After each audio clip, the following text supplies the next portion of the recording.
Unified School Board of Trustees. If you could all please join me in the Pledge of Allegiance.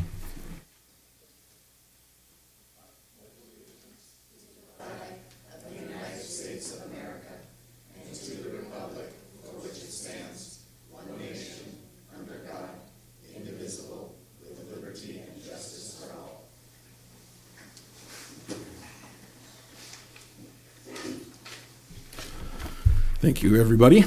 So we are going to go to our next agenda item, which is item 4, which is closed session announcements. And I'm going to turn it over to Vice President Butler for reporting out. Okay, the board did meet in closed session this evening on 2 items. The first item with respect to every item of business to be discussed in closed session, public employees discipline, dismissal, release. A motion first made by trustee Millerick, a second made by trustee Nell. The board voted to uphold the administrative decision regarding employment. A roll call vote is required for this decision, which I will ask at this point. Trustee Millerick? Aye. Trustee Aguila? Nay. Trustee Jacobson? Aye. Trustee Gasson? Nay. Trustee Mack? Nay. Trustee Butler is yes, and President Nell? Aye. Okay, the decision passed with a vote of 4-3. And, the second item in closed session, with respect to every item of business to be discussed in closed session pursuant to Government Code 54956.9, Insurance Claim 584176. That was information only to the board. And that concludes the closed session announcements. All right, thank you. So our next item is 7, and this is going to be approval of the agenda. So if any trustees have any reason to reorder or change tonight's agenda, this would be the time to bring that up. Trustee Gasson? If possible, I'd like to move item 11K to earlier before we talk about the reserve. So I don't know if it's appropriate to move it in between after the budget and budget reserves or before that. So either before B or after B. Okay, so I'm going to interpret the best place to put that item would be after A. So that would turn 11K would now be 11A And a half. A and a half. Yeah, A and a half if you'd like. So we'll handle that after we handle the local control and accountability plan. Okay. So I moved the agenda as modified. A second. Okay, so I have a first by trustee Millerick, seconded by trustee Aguila. All those in favor of amended agenda, 7 in favor, 0 opposed. So it is time to move on to our consent agenda. But before I do, I want to point out that you have addendums to your consent agenda. Item B, which is a personal action report, and F was the approval of a tentative agreement regarding Article 4 hours and overtime.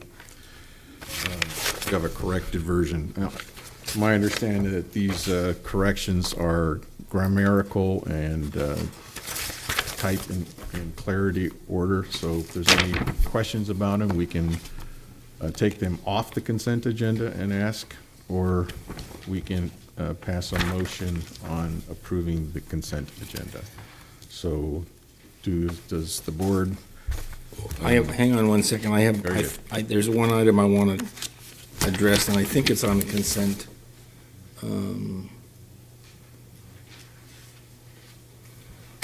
I take it back. It's not. So I'm fine. Thank you very much. Pardon me for the delay. Okay, so I'm looking for a motion to approve tonight's consent agenda as amended. I have a first from trustee Gasson and a second from trustee Aguila. All those in favor of adopting the consent agenda? Trustee Millerick, are you voting That's in affirmative? favor. Yes, sir. So that's, Pardon me. I was still poking around looking for. So before I call the results of that, would you like another minute, or you're good? No, I'm good. The consent agenda as modified is good. I will So vote that's on it, yeah. 7 in favor of adopting the consent agenda, 0 against. So we're going to go ahead and move on to announcements. So we're going to go to our board for questions and comments and announcements. So I'll start with you, Mr. Milrick. Quickly, I had a chance to, I went to the College of Marin Board of Trustees meeting this last Friday, and they were reviewing their construction budget from the second bond that they passed. And they basically had $7 million left for the trustees to allocate out to projects.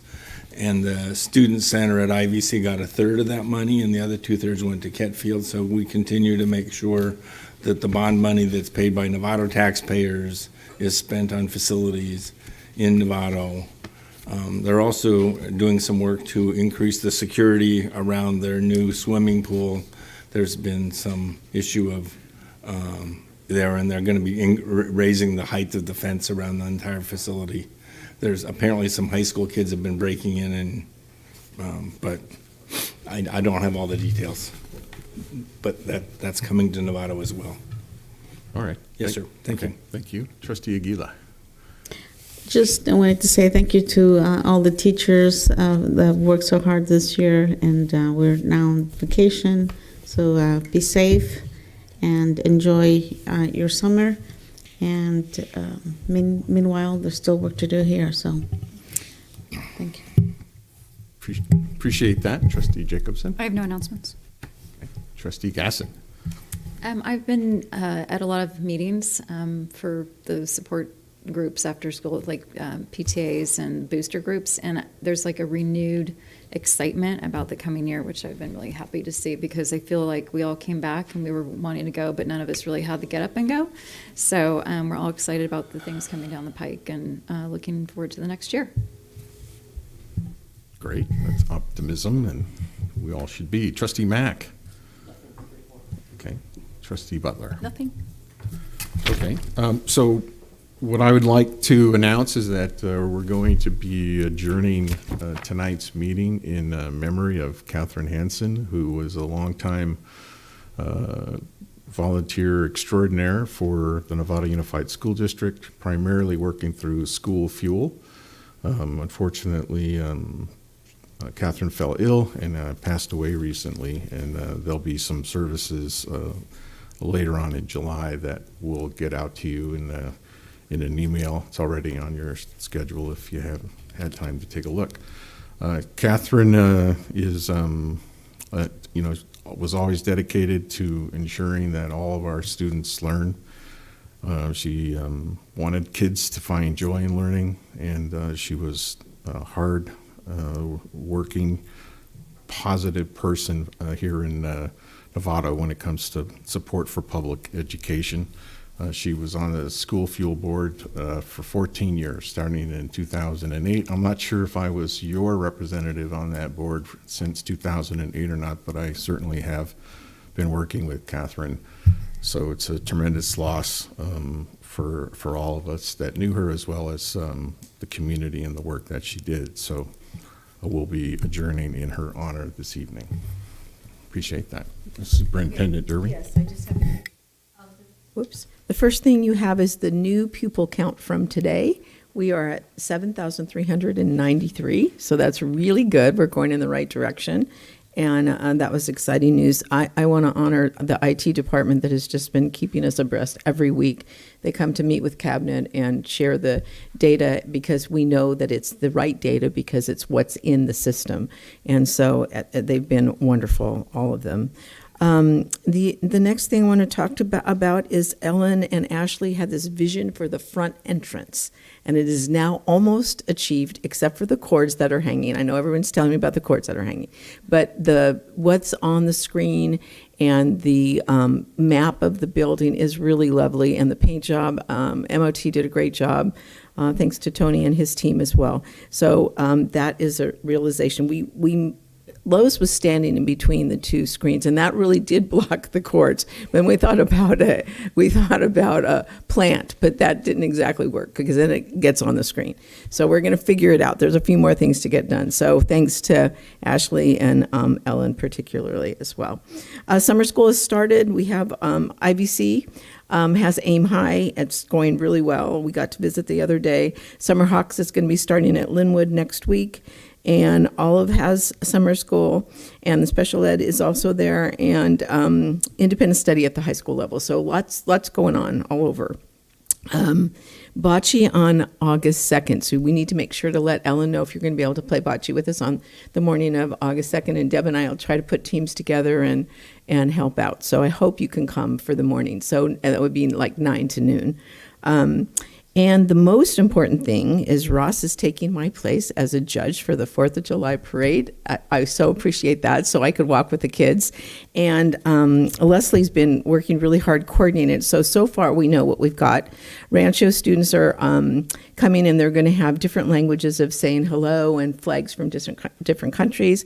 Olive students are going to be on decorated bikes and scooters. San Ramon NISA recipients are also going to be there, so that'll be great. San Jose Drama is going to be walking, and they're going to be doing a Lion King theme. Aim High, Deb Baraban is the director of the program there, and she's bringing her Aim High kids, which are all of our kids. Novato High Rock Band is coming, and they will be on. Tony was very kind to allow for one of our trucks, our flatbed, to put the kids on, and to allow the on-call to be the driver. So we're pretty excited about all of it. So please come. I don't know who's coming, but, do we have the sign? Where's Leslie? Can you show them the sign? So we got a new sign because we used to have an old one, and of course, we have a wonderful banner.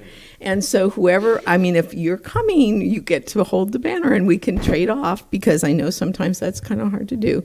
And we want to make sure that we're with the kids. We're really hoping that the MCAL Scholar athletes are going to be there, but sometimes seniors, when they don't want to come back. So we'll see. But there's the banner.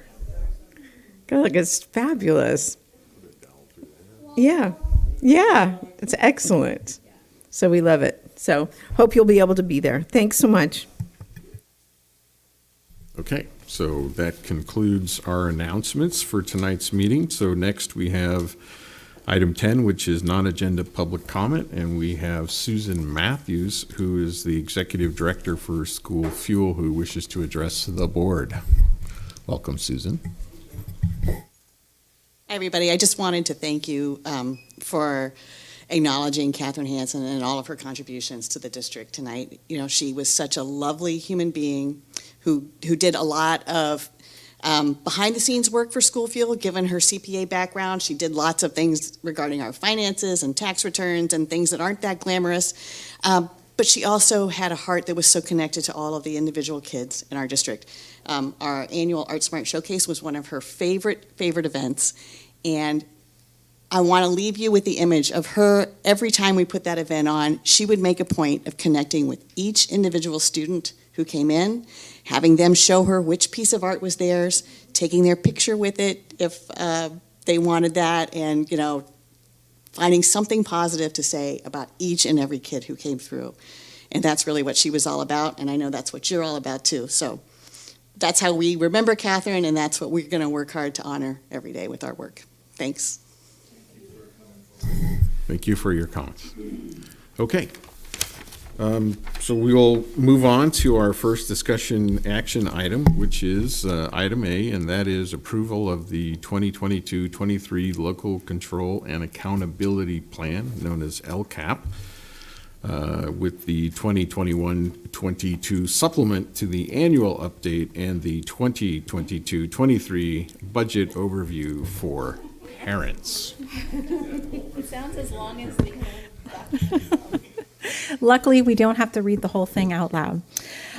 So thank you. Good evening, board. I am here tonight for our second conversation, discussion, action around the 2022-23 LCAP. Among other things, the supplement to the annual update and the budget overview to parents.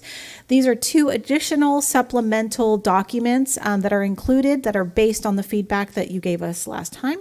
And so now you have the complete LCAP from start to finish to provide any kind of last questions, concerns, feedback before asking for approval. The only changes that you will see in this document is there were 3 areas where the data had not been collected yet because the school had not concluded and final grades hadn't posted. So you'll notice that we do now have all of the D and F lists, the reclassification numbers, and I believe there was one more, the suspension data that needed to be updated at the conclusion of the school year, and obviously the 2 additional items that were required. With that, I ask for any questions or comments. So, do we have any questions or comments on the final approval of tonight's LCAP? I think, speaking for myself, we've been over it the whole year. So, You're ready for a motion? okay, so now having seen no questions or speeches, we're gonna. I have a first by Trustee Miller, second by Trustee Mack.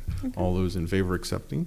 With 7 in favor and 0 against, and thank you very much. Thank you very much. Thank You're you. now going to go into retirement at San Marin. Is that how this works? No, and you'll see me again, I believe, in the end of September when MCOE gets to now approve it and give us our final updates. So see you soon. Thank you very much.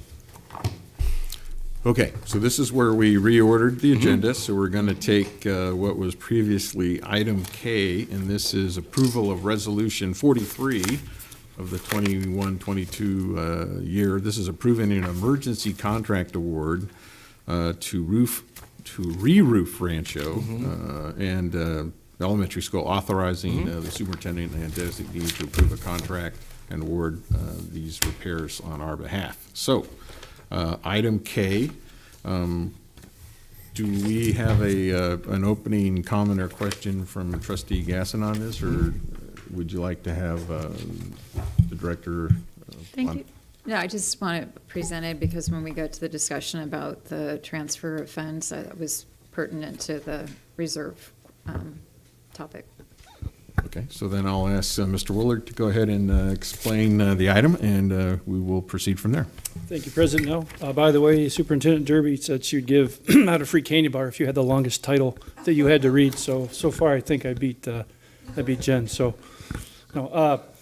Good evening, trustees. I wish I was here for an exciting construction topic that we usually get to talk about and share, but tonight, unfortunately, I have to come to you with a real issue that's solvable, but something unexpected. It's the first time asking for an emergency resolution pursuant to the Public Contract Code. Basically, that's a fancy way of saying we need to do a really quick contract to remedy a situation we found. Long story short, during the HVAC installation at Rancho Elementary School, we had a design approved by DSA, which was based on a roof design that we had documentation for. And once we got on the roof during the project to cut access holes to put support structure in for some of the rooftop equipment, we discovered we had a completely different roof structure. Going into more records review, we had no records of this. It was never sent to DSA, and it caused a lot of concern. And I wanted to show you a couple pictures if I could. In essence, the original roof was a flat roof. That what you see, the diagonal wood slats there, is the wood sheathing for the roof, and on top of that would have been a layer of felt, a very thin insulation pad, and then what originally was a gravel built-up roof was replaced originally from that to a same roof just without the gravel. So basically you're looking at asphalt strips that are held down by that lovely stinky tar asphalt material, and that's a flat roof. When we cut into this material, as you can see, there's a nice layer of what looks like white cream cheese here, but on closer inspection, that is styrofoam insulation. And it is tapered, which is a good thing. It increased the R value of the roof for the building, so it increased the energy efficiency. However, on top of that white styrofoam, you see a 3/4 inch layer of plywood. On top of that is a 3/4 inch layer of insulation board, and on top of that is the asphalt built-up roof material. Unfortunately, all of this adds weight. The major concern is we have an undocumented roof, unapproved roof by DSA that has unknown roof loads on an original structure built in the, I think, late 50s, early 60s. Worst case scenario for us, if we didn't do anything, was DSA could find out about this. The inspector could see it, who's on our job, the DSA inspector, and he could red tag the roof, and we'd have to close the school until we fixed it. Trying to avoid all that, we scrambled to figure out what to do. Just to give you some background, this all happened about a week ago. We first cut into this roof a week ago, and we had our serious conversations last Thursday, and we scrambled on Friday to get the documentation you see in front of you now. Going into it, the other concern we had was the HVAC contractor had already started his work. We have removed every furnace that was in each classroom. The cabinet is completely empty, and right now I have no heating or cooling capacity in that school. If we decided not to do the roof, I could not finish the HVAC project, and we would have no way to heat or cool anything in the school for next year. To us, that was a non-starter, so to keep the HVAC project on target to be completed before the start of school next year, we need to address the roof. The easiest thing to do for that is to remove the roof. We could try to work with DSA to evaluate this current roof, but the timing required for that is we just don't have it, and there's still the possibility they could say rip it off anyway after we went through that process. So again, all things considered, the best course of action is to rip off this existing roof, which, by the way, is at the end of its service life, was due to be, you'd already approved a deferred maintenance project to replace this roof in 2024. So that work was already kind of in the program. We're just moving it up 2 years. So we need to rip off the roof and then put back the approved design roof that DSA knows about, which we do have in our design, and then go ahead and move forward with the HVAC equipment. So that's sort of where we're at. And then just to give you an idea of the size of it, at the midpoint of the middle of the roof, it's about 12 inches high of insulation, and then it tapers down to about an inch at the edge of the roof. So it's a good bit of weight addition, which was concerning. So with that said, we're here to get to that process I just mentioned. There's 4 steps or 4 things we're asking board approval for. The first is the official resolution number 43, 2021-22, which was attached, I believe, which approves an emergency resolution pursuant to Public Contract Code, a couple different sections there, which allows us to do a sole source contract into a roof contractor to get the roof installed.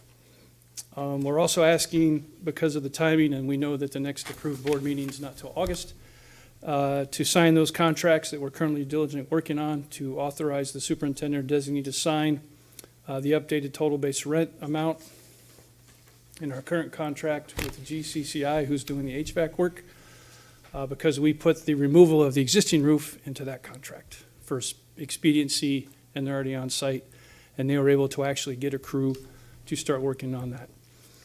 The third thing is to authorize the superintendent or designee to approve new contract awards, namely the installation of the new roof. And this is where that emergency resolution comes in hand for us to do the work related to that. And then fourth, which is the biggest question, is how do we fund this? To give you some rough numbers, we have the new roof was in our program in 2024 for $970,000. That was based on an evaluation back in 2020, escalated to 5% a year. Pretty good price. Post-COVID, and with the logistic environment we're in, we just got pricing today, and it's roughly about $970,000. I'll call it $1 million to install a new roof. So already a little bit behind on that. The cost to demolish the existing roof is roughly $230,000, $250,000. That's in addition to what we've already awarded to GCCI for the HVAC contract. So you're looking at roughly $1.25 million to do the roof work. And we have, we had that approved project in 2024, when you scale it back or de-escalate it to this current year, it's about $827,000. So we're short a chunk of money. We do have in our Measure G bond program contingency about $450,000.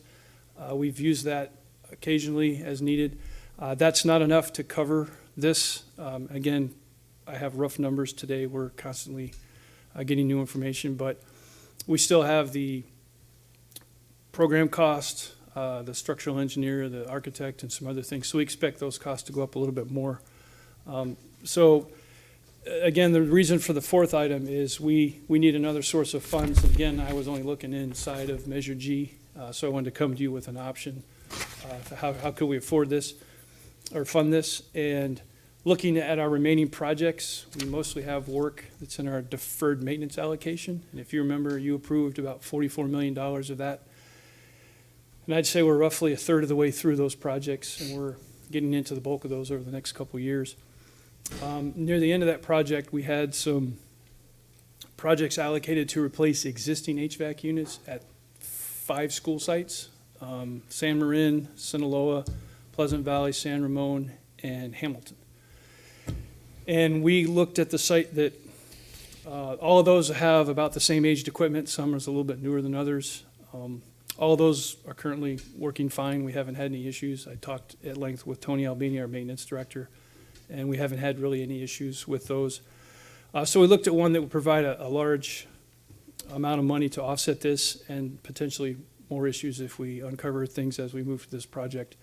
And that's why I recommended the San Marin HVAC replacement project. It affords a little over $6 million that we could, if approved, we could postpone that project to the end of the bond program, free up the money to cover this and potential other deferred maintenance items that we might uncover. And then with future potential state matching funds, which we are in line for, we won't know until the budget's officially passed, but we're a couple years away from receiving that funding.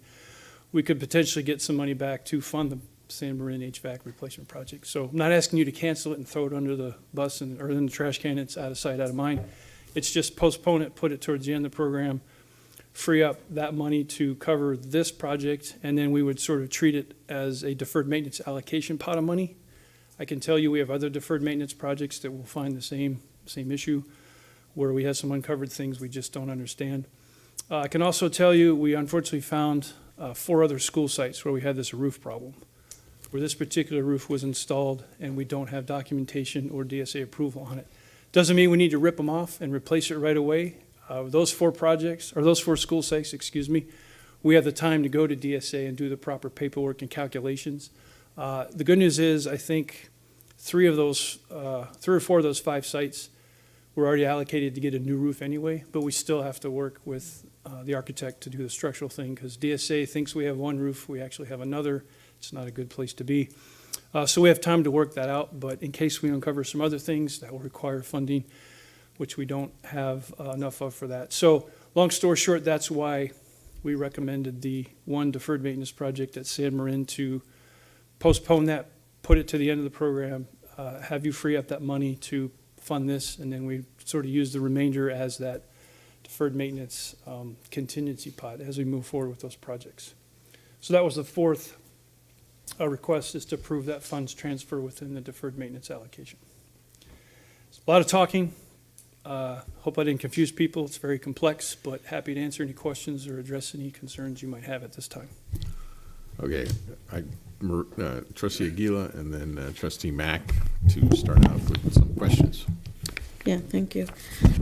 I'm very surprised because you're usually very good about letting us know ahead of time when things like this happen. This is the first time in a long, I think that ever since I've been on the board that you've had to come up here. So it's a shocker.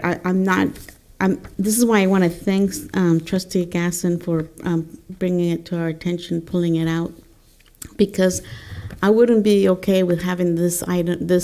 You're asking for 1.2 in addition. Is this in addition or? It's I have rough numbers. They're changing daily, but the pricing we got today, I'd say between $450,000 and $500,000 in additional In funding. addition to the do this 1.2. work.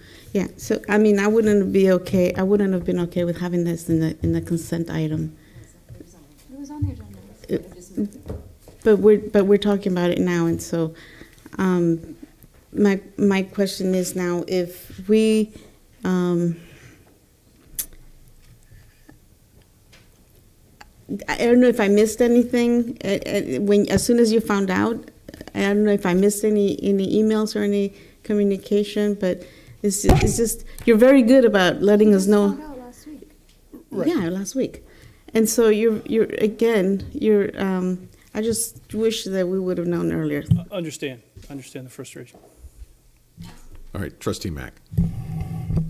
Let's see. So I want to thank for moving it up in the agenda because it is something that's important to take into account when we do the reserve discussion. So, and by all means, for all we can probably address this issue there.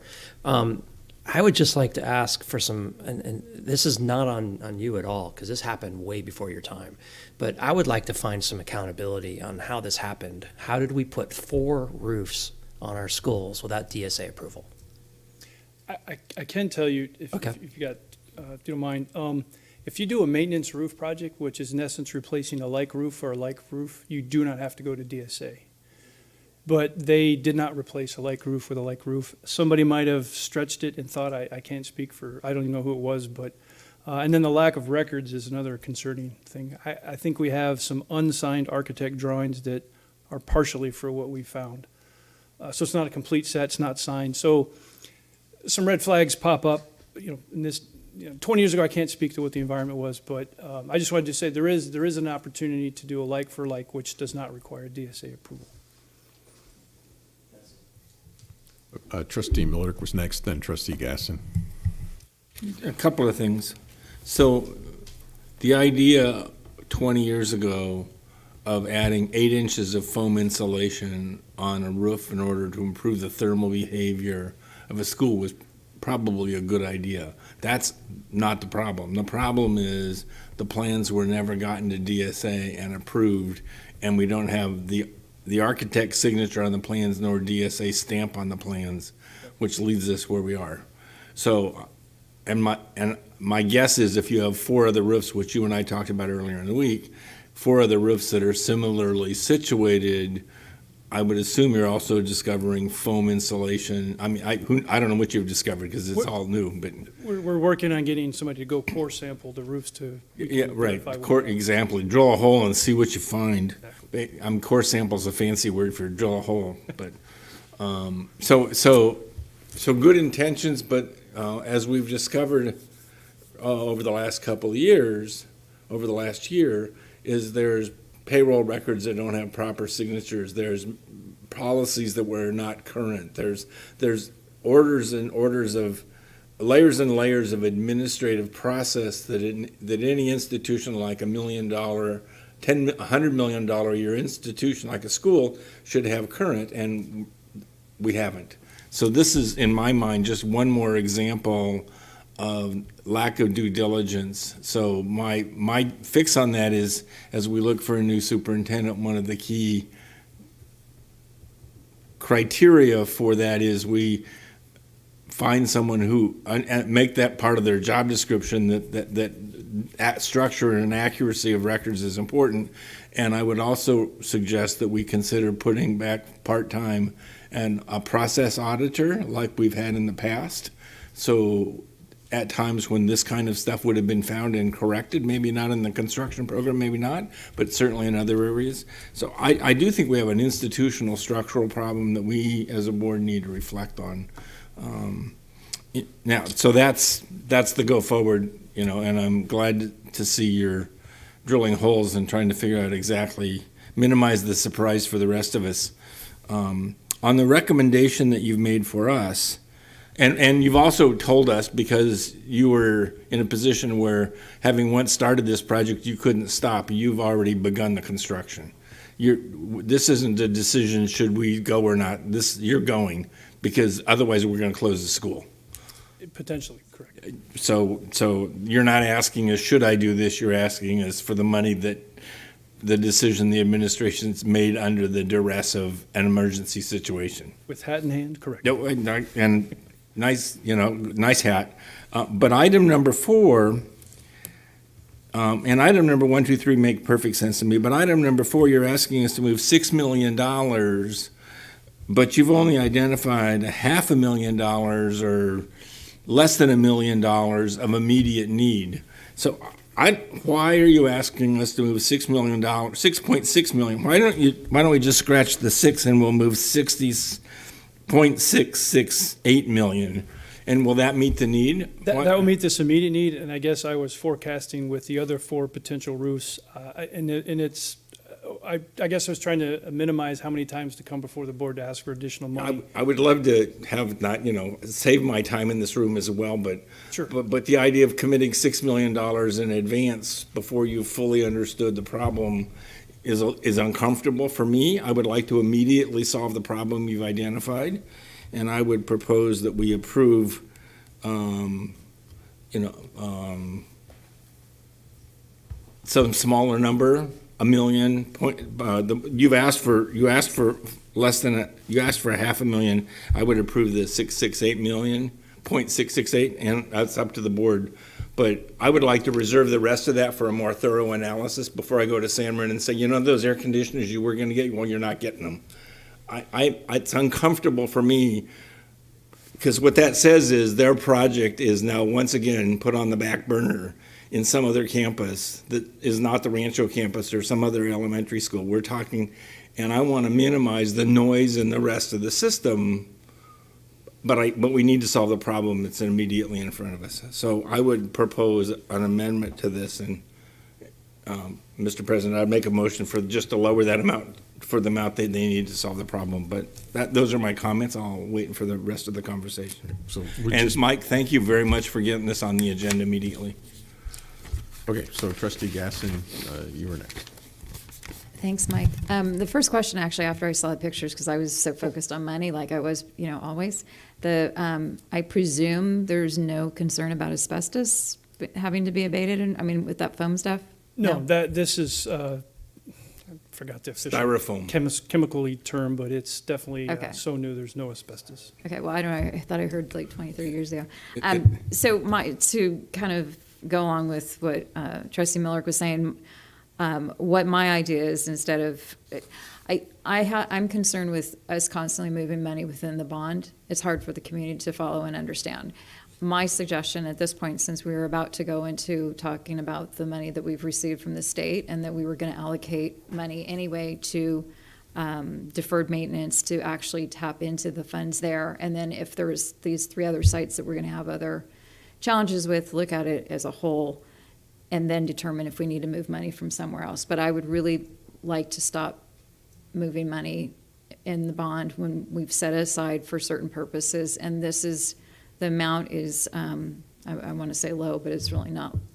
Who wants to spend another 1.2 million? But we can absorb it from what I'm seeing from the money that we were going to later be setting aside for that project. So that would be my recommendation, as we do the 3, and then the funding for this comes out of not the bond allocation, but the deferred maintenance, which is set aside for deferred maintenance anyway. Do you have a question? I'm sorry, I just wanted to make one clarification. So when I say deferred maintenance, I apologize, I just picked up on this. I'm referring to the bond deferred maintenance, the 44 million that you approved as a board. And I know there's another, I call it the Tony Albini deferred maintenance, which is same name, but a different fund of money. And as much to Tony's chagrin, I don't have any control over that. But I didn't want to confuse anybody when we say deferred maintenance. I'm only referring to that bond. Correct, that's what I was saying. So you've got the bond, so I don't want to touch any money within the bond to do this roof, because it wasn't in the original plans. We've had a lot of stuff that wasn't in the original. But that instead, the future item is to how to allocate. Am I okay? Yeah. Okay, so that's where I was thinking we use the money and not touching Tony's stuff. Gotcha. All right, so any other questions, Trustee Butler? Would Lois like to respond to that at all? I can't talk about it. Yeah, I need another perspective. You have to come to this podium. Should I come up there? So I understand what Trustee Gasson is saying. I believe you're going to face this problem next month, and the month after that, and the month after that, with every project that comes from the bond. When we have our bond budget workshop in October, I think you're going to be totally throwing the budget up in the air and reallocating, because you're going to decide what's really important, where the rest of the dollars are going to go. And it's not going to look like the plan you made 3-4 years ago, because prices have just changed so dramatically. This is not a one-time occurrence. I don't think there's a problem with using deferred maintenance, but in my mind, your bond money is the first place you go for these projects. You had plans, you take care of what you can. San Marin will get their air conditioning as long as we keep contributing to deferred maintenance. They may not get it all at once, but as they break, we'll fix them. They will have air conditioning. So that's my So perspective. maybe Trustee Gaston's suggestion is part of that October or fall conversation there. But for this point right now, we use the bond deferred maintenance. I would think That is that would be your- the more reasonable way to go. Before you step away from the microphone, I made a point, could you respond to my thoughts as well? Which one? Remind Only me. move the 600,000. Oh, I think that's fine. As Yeah, opposed to that the makes 6 million. sense. That makes sense, because the money will be there. You can always Yeah, make we're- another action. Yeah, the money, we're not, That makes yeah, the perfect money will sense. still be there. The money didn't disappear. No, right. Yeah, and I agree with that as well, with Trustee Miller's suggestion, and I think that conversation can happen in the fall. Right. To get to your number, the 6 million that you're, Sure, I think it's a great idea. I just, Because- again, is very fluid in trying to not bring you more problems, but some solutions. yeah, no, I understand that too. Okay. Okay, so let me see if I can recap here what we're talking about. Got an emergency, we got to fix it. And we talked about accountability and possibly coming up with an action plan to identify similar problems, et cetera. So what I think the recommendation, you guys have the 4 points. So I'm going to come back to the recommendations, but what's new is some sort of action plan on accountability that we're going to add to this approval process, which I want to discuss with you. There was the idea of the process auditor, sometimes known as the controller in the private sector. Yep. I would say that that's something that's on future agenda planning, but not necessarily related to this specific issue, so I probably would not make it part of this action.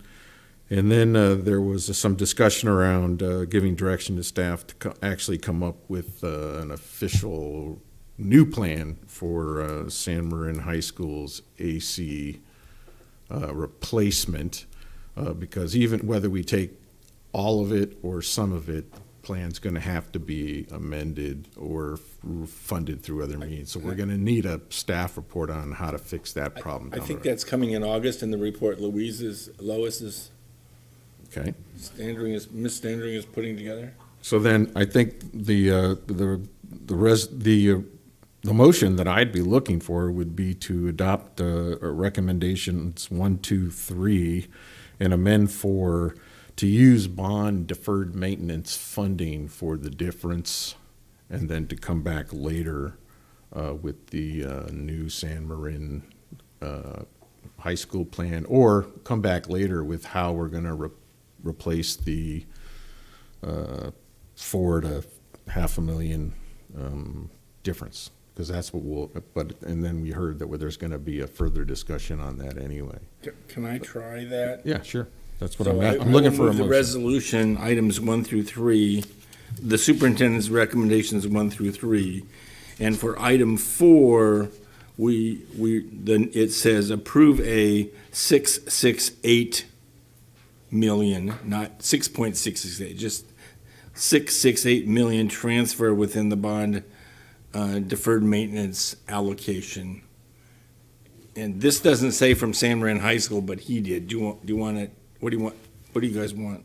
If I could, I only said that because you as a board have approved within the deferred maintenance allocation, that specific project. So I have no extra money in deferred maintenance. So we have to name a project because you've got it allocated to, we allocated it to projects. Correct. So with that, I would say I would say 668 million transfer within the bond DM program from the San Ran High School air conditioning project, because you got to name some project. But it's not all 6 million, it's it's 10% of it. There's my proposal, Mr. President. Any questions about that? So I guess the question is confirmation from Mr. Wold and from Ms. Standing that we can take some of the money from a committed project with knowing that we're going to come back and figure out a solution in a more broader aspect. And is that? She said we could. We have a workshop, I think, October 11th, and So the recommendation would then be, and then I'm just going to double check with you guys. I think Trustee Milliker's just sort of rounding the 668. Is that sufficient? based on the numbers I had today, that would cover. That would cover it. Okay. Up to 668. Okay. I'm good with up to. Up to. All right. So then I have this motion to accept the recommendation as amended, and then as far as the action plan accountability, that will be some additional direction that we'll give the staff that we'd like to see in a future board report as to how this happened and how many roofs and what we're going to do about the roofs that have been identified so far. Does that sound about right? That won't be part of the motion, but that'll be direction. We also want to find the person that didn't file the DSA 20 years ago and have a conversation. Would someone like to second the amended recommendation? So Trustee Aguila was first on that second. So all those in favor of well, Oh, yeah, okay, we I'll do. do that. So Vice President Butler is reminding me that because it's an emergency resolution, we're going to have to take a roll call vote. So why don't I actually have you call roll? Sure. All right, thank you. Trustee Millerick. Aye. Trustee Aguila. Aye. Trustee Jacobson. Aye. Trustee Gasson. Aye. Trustee Mack. Aye. Trustee Butler is aye. President Nell. Aye. Okay, the motion passes 7-0. Okay, then thank you for that. That takes care of item K as rescheduled. So we're going to move on to item B now, which is approval of the 2022-2023 proposed NUSD general fund budget and reserves, and our CFO, Lois Standing, will present.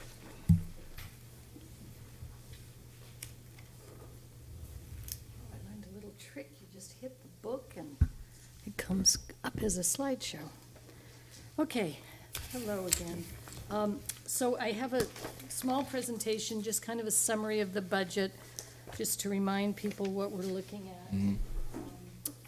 Normally, in the public hearing, which we had 2 weeks ago, I would have talked about the reserves. That is where it's been done in the last few years. But because of the new 10% issue, I needed to confer with all of you on how you wanted that to be. So we're a little late, but the county has assured me it's not a problem. So first thing, what do we know about the 22-23 funding for Novato Unified? This is what is pretty definite for us. We have 5.6 million additional LCFF funding, which includes the COLA and the increase to the base. We have a 14.7% increase to our special education funding, which is raising the base rate to $820 per ADA. It was at about $715 per ADA. And we have additional grade span funding of $2,813 per ADA for transitional kindergarten program, which equates to around $400,000 at this point. Okay? And what do we know about 22-23 enrollment? Our final enrollment numbers, on which we'll adjust first interim, will be based on Census Day CalPADS numbers. That's what's recorded as of the first Wednesday of October. Our current LCFF revenues in the budget you see are based on a projection that was put together prior to all of our current counting. That was on a total enrollment of 7,181. Before I did not know the numbers today. When I did this presentation, the total that we had so far was 7,390. This equates to over $2 million in added revenue based on a 94% attendance rate and $11,000 per ADA, which is the assumption at this point for next year. So that's in addition to the $5 million if we get to boost our ADA numbers, our enrollment numbers next year in CalPEDS. So far everything I've told you is sounding pretty good. What do we know about 22-23 restricted funding? This is the biggest pots that are in our budget right now. Expanded Learning, which is the program that we are supposed to put together a 9-hour day for our unduplicated count to offer to our unduplicated students from K through 6th grade, Jen? K through 6. And we have, that's $2 million. So we can somehow put together a pretty robust program with that kind of money. Educator Effectiveness, that's a 3-year program meant for professional development. For next year, we have allocated $793,000. Restricted Lottery, we get that every year, almost $1 million in that. Classified Professional Development, that was a pot of money we got several years ago. And we try to use it whenever possible when classified people are doing some sort of training. We take it out of that pot. The next two are some new ones. A to G Access Success, $632,000. And A to G Learning Loss Mitigation, $228,000. And then we have the Expanded Learning, different than the one at the top of the list that came through COVID. We're allocating $542,000 to that. Now, there's still lots of carryover that we haven't allocated to the budget yet. Most of that for COVID is the ESSER money, several $1 million that we need to plan how we're going to spend. There's also, we have our title money from the federal government, and we're working hard to try to figure out positions that will use that funding and will be effective positions that will just keep year after year, and it will take a lot of the extra planning that sometimes goes into spending those funds, and we'll just make a plan and stick to it. Any questions on this? And what do we know about the fund balance? This is the piece that I need to cover to meet our obligation to have a public discussion of our reserves. So our total general fund expenditures, which includes expenditures plus transfers out, is $100,206,000. The 3% minimum requirement on that is just a little over $3 million. But our ending fund balance is $25 million in the general fund, and then we have Fund 17, which is another $5 million. So then the components of the balance of that 25 million, non-spendable, which are various things, bank accounts, prepaid expenditures, 222,000. Restricted, 6.5 million.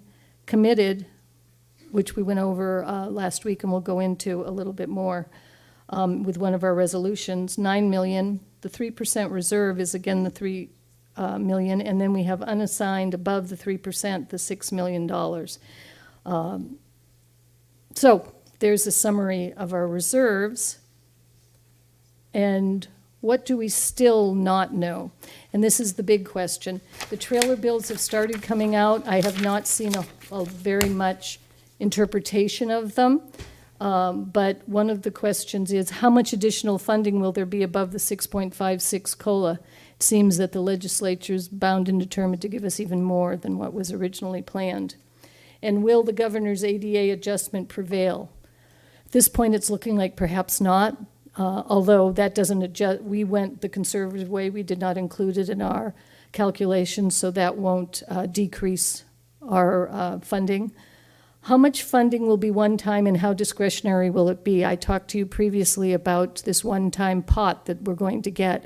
What I did read about the trailer bills is it looks like there's going to be strings attached to that one-time money, that it's not going to be totally discretionary, which is disappointing. And it looks like it's, so far what I read is it's described similar to COVID money, that it's for learning loss and social well-being, which are both very good causes, but we have all kinds of pots of money that are supposed to cover that. So we'll see what the time frame is and what they expect us to do with that and how much it is. Will we see any more new programs? We have plenty to deal with right now. We hope there aren't any more new programs.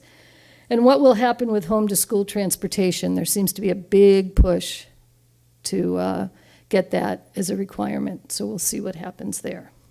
And the answers to the above will be shown in our 45-day revise, which you'll see sometime in mid-August. Okay? So what we're looking for tonight is an approval of the proposed budget. Okay, so do you guys, and that was your presentation, do you guys have questions on the board report itself and the proposed budget? I'm not seeing any questions, so that's hopefully a good thing. Okay, so then I believe we're going to have to take action on this item. Yep. Before we can move on to the district reserve conversation. So I think before I call a vote, I just want to point out that our state legislature has not finished their job yet. And I believe there was some legislation many years ago that said we weren't going to pay you if you didn't give us a completed budget. So essentially, I'm complaining about the fact I think by the 15th. that they got paid when they were supposed to give us a budget, but we are up to 45 days away from some finite decisions that are going to affect us, and therefore we cannot plan. So I hope you're listening up there in Sacramento. And I would certainly say to our fellow constituents that the next time they vote for a representative in our state government, they might take these things into consideration. Trustee Butler, did you have a question? No, Trustee Gasson. Trustee Gasson. So you made me think of something, and I was going to ask, but I didn't know, and I'm going to ask now. The thing that concerns me the most, and I guess it's about timings, the home-to-school transportation. I've been participating with CSBA, and also I think JLAC mentioned it a little bit. It seems like there is, to your point, a really big drive for it, and I would love to see this happen. My concern is that there's just not going to be enough money. So when do we know about whether would that be within the... What I've seen, the little bit I've seen of that plan, is it wouldn't be required until 27, 28. But regardless, it would be something then we'd have to roll in. Well, 27, so that's 4 years away. Okay. I just was wondering if the decision on that would impact our budget a lot, because...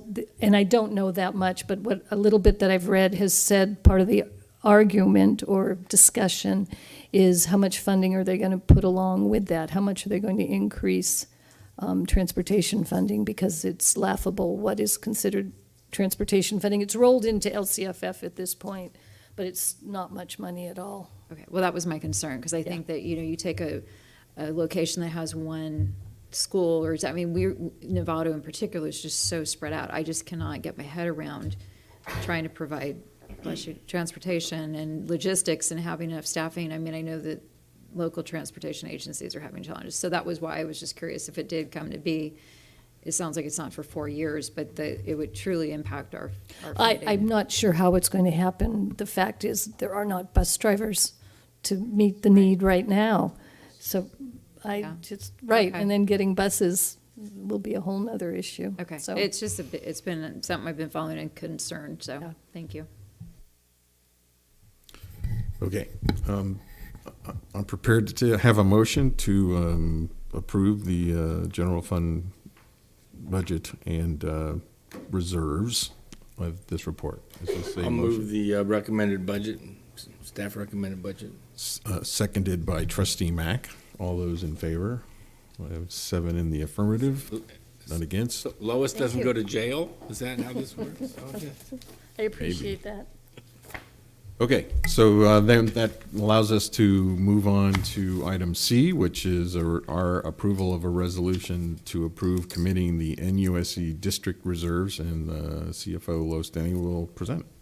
So I met with representation, well, we had the discussion 2 weeks ago with the full board, or the full board that was present. And then I met with a small representation of the board last Tuesday. And then I also met with Kate Lane from the county. And from distilling all that information, you have two resolutions in front of you. One of them is a formal commitment with specified items. The second is a more general commitment for a stabilization arrangement. Kate Lane felt it was important to have two different resolutions and not combine them into one. So that is why you see the two. So this first one, trying to speak to all the opinions and things that were discussed 2 weeks ago, is $2 million for technology needs. Could be infrastructure, could be devices, just what is needed for technology that we don't have already in the budget. $1 million for asset management, which if you read the details of the resolution, that was another thing Kate Lane was fairly adamant about, is that she says the wordier the resolutions, the better, which I found very interesting, but I worked on getting some description so that it's clear to the public why we're putting this money aside. There's really good reasons for doing it. And the asset management has to do with trying to make good use of our unused real estate to see if we can get a revenue stream going for the district. So that will be a project that we can start working on. And then a very specific amount, which happens to be the amount in Fund 17, $5,242,101 for transfer to Fund 14, the Deferred Maintenance Fund.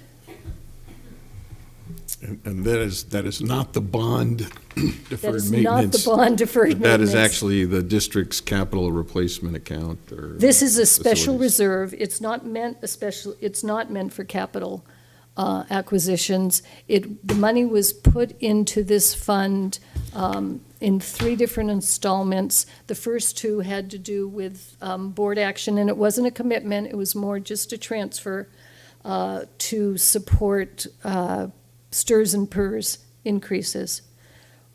Although STRS and PERS is still quite steep, it's not increasing. It is included in our budget. We can sustain the cost of our retirement benefits with our ongoing revenue.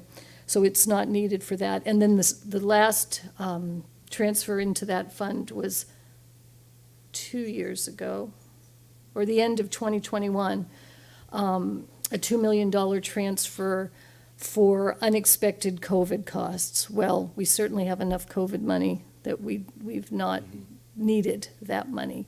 So this is moving the total amount from Fund 17 into Fund 14.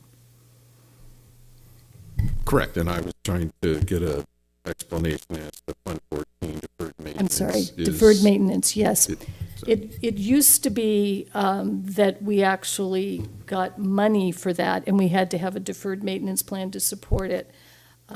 Now, if we want to keep it in Fund 14, we're required to have an annual revenue stream.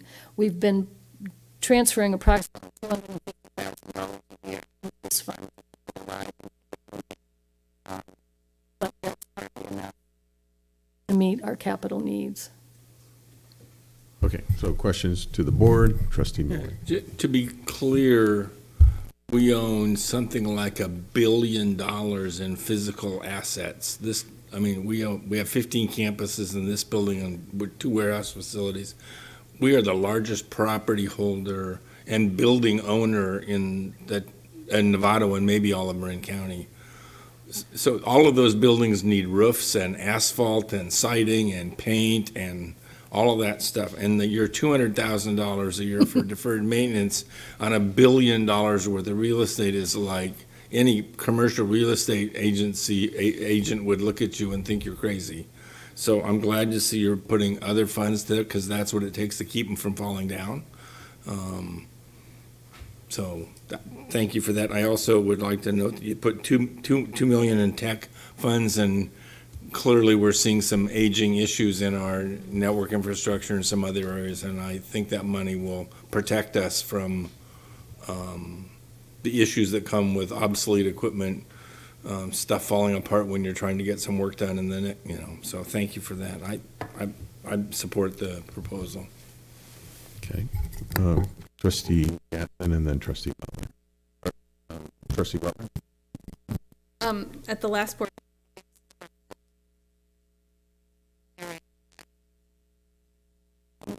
Stabilization.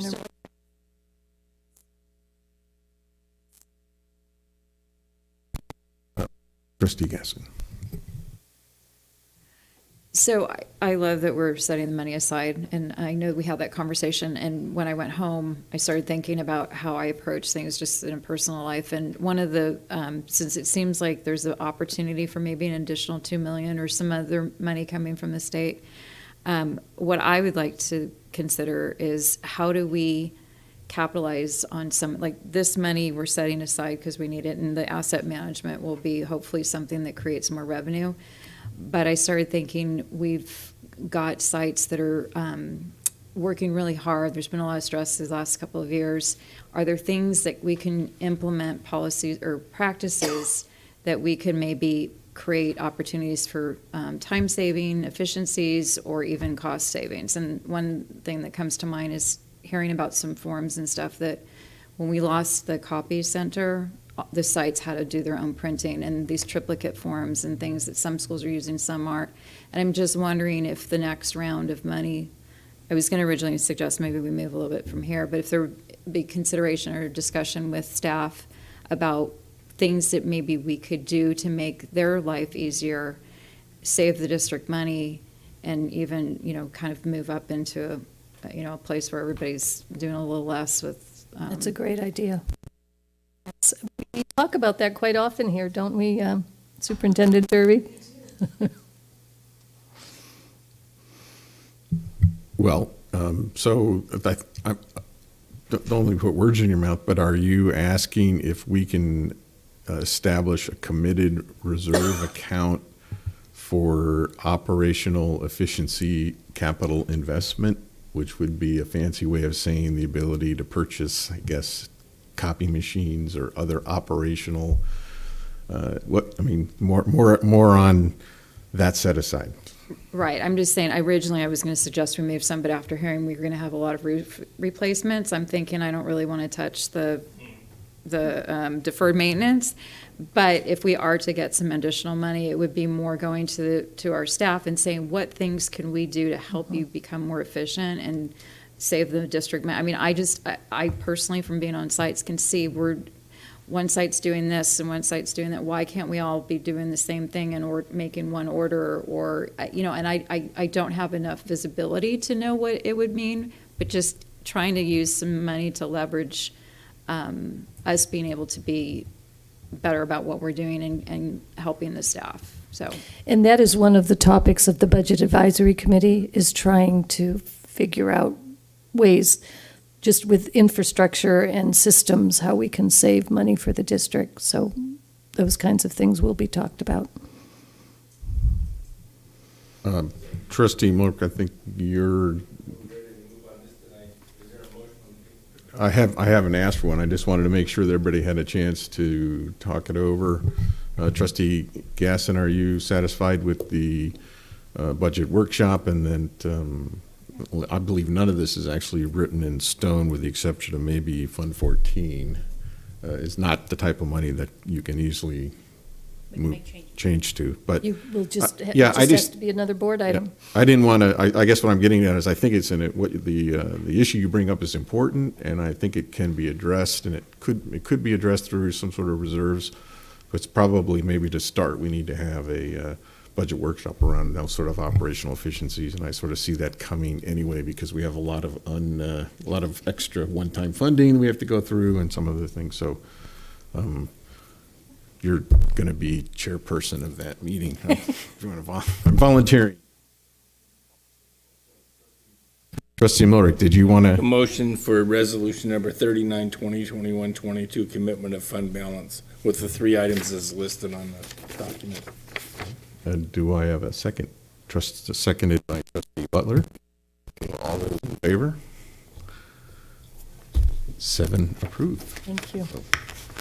Okay. We will proceed on to our next item, which is also your presenting on. This is the resolution number 44 for 2022, authorizing the establishment of a committed stabilization agreement. And I'll let you explain that and how it's So related to the this previous is- item. This is modeled after the county's resolution, and it's pretty much the same, but a little bit different in the wording. And what it says is any funds that are not committed but are above our 10% reserves are now committed to be in our stabilization arrangement. Is that what the word we used? Yes, the stabilization arrangement. And it will only be accessed when we are in a position of deficit spending. So this is a place that we can use when something comes up, whatever it might be, that causes us to have our expenditures outstrip our revenues. Trustee Miller. Some clarification, Lois. The reason we're doing this is because the 10% trigger happened, and we are making sure we're structuring our books in a way so we can. This is so if we have huge declining enrollment, if we go into a recession, and the state Been says, there. sorry, no money for you guys. Been there, and if you read the news, maybe we're going to have one in the future. So maybe so. Right. Okay. Thank you. Thank you, Mr. President. Trustee Aguila. I'll make a motion. No more discussion? Or That's fine. I mean, if I accept a motion, I'll need a second. We Yep, can and then continue on discussion. comment. But before Trustee Aguila, it looks like I have some more questions, so I can come back to you on that. Trustee Jick, you were going to second, Trustee? Okay, so not a lot of questions. So it sounds like I have a first by Trustee Millerick, a seconded by Trustee Aguila to go ahead and accept the recommendation to establish the stabilization resolution reserve account. So, all those in favor? 7 in favor. Trustee Aguila, that was very good. Thank you. So that resolution is adopted. Don't go anywhere. No, I know. So next is approval of resolution number 40, which is determining the use of the education protection account, which is in California known as the EPA. These are funds for the Nevada Unified School Districts, and I can hardly wait to have you explain this one. Well, this goes way back, 10 years ago, Jerry Brown, Proposition 30, to support the school's budget.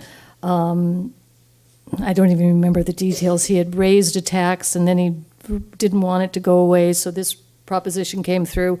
It's basically state aid funding, but it has a special name, and so we have to account for it differently because it came with the stipulation we cannot spend it on administrative salaries. It has to be spent on certificated salaries.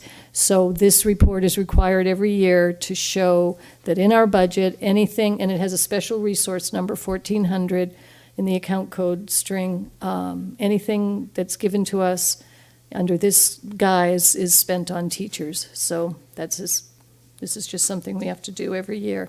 In fact, this and the next 4 resolutions are all just, we'll move through them quickly. They're just compliance issues.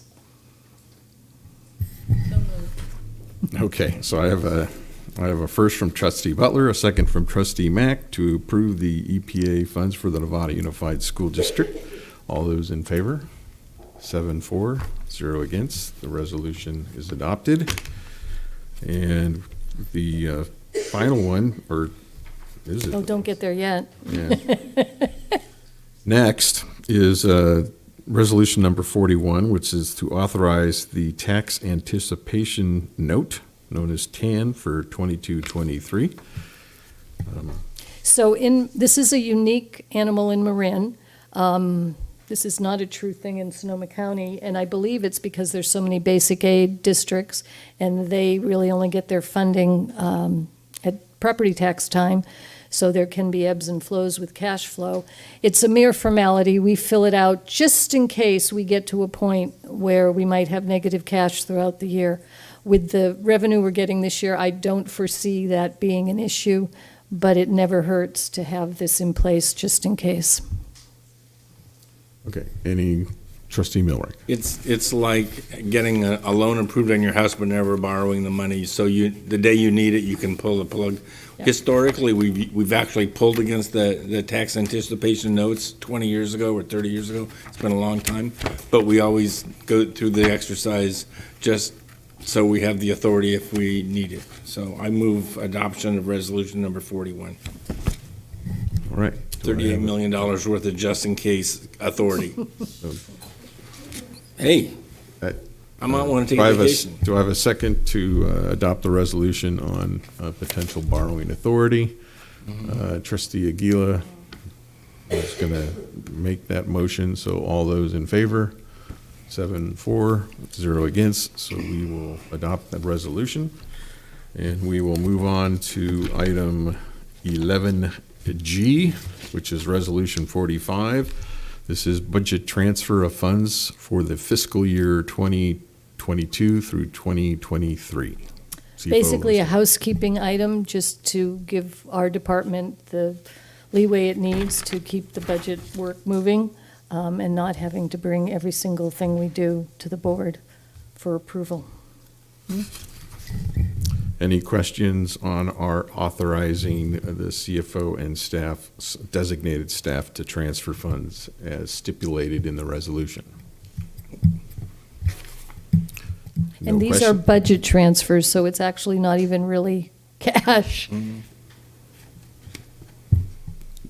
I'll move resolution 45. Okay, I have a first from Trustee Millrick. I need a second from Trustee Gazer. This would be, this was 40, Resolution 40. I think we're at 45. We got 45, two more to go. Resolution 45, item G. Maybe I can stand corrected, but I thought that's right. It's 45. It is 45. So we're all clear on that? First by Trustee Millrick, seconded by Trustee Gasson. All those in favor?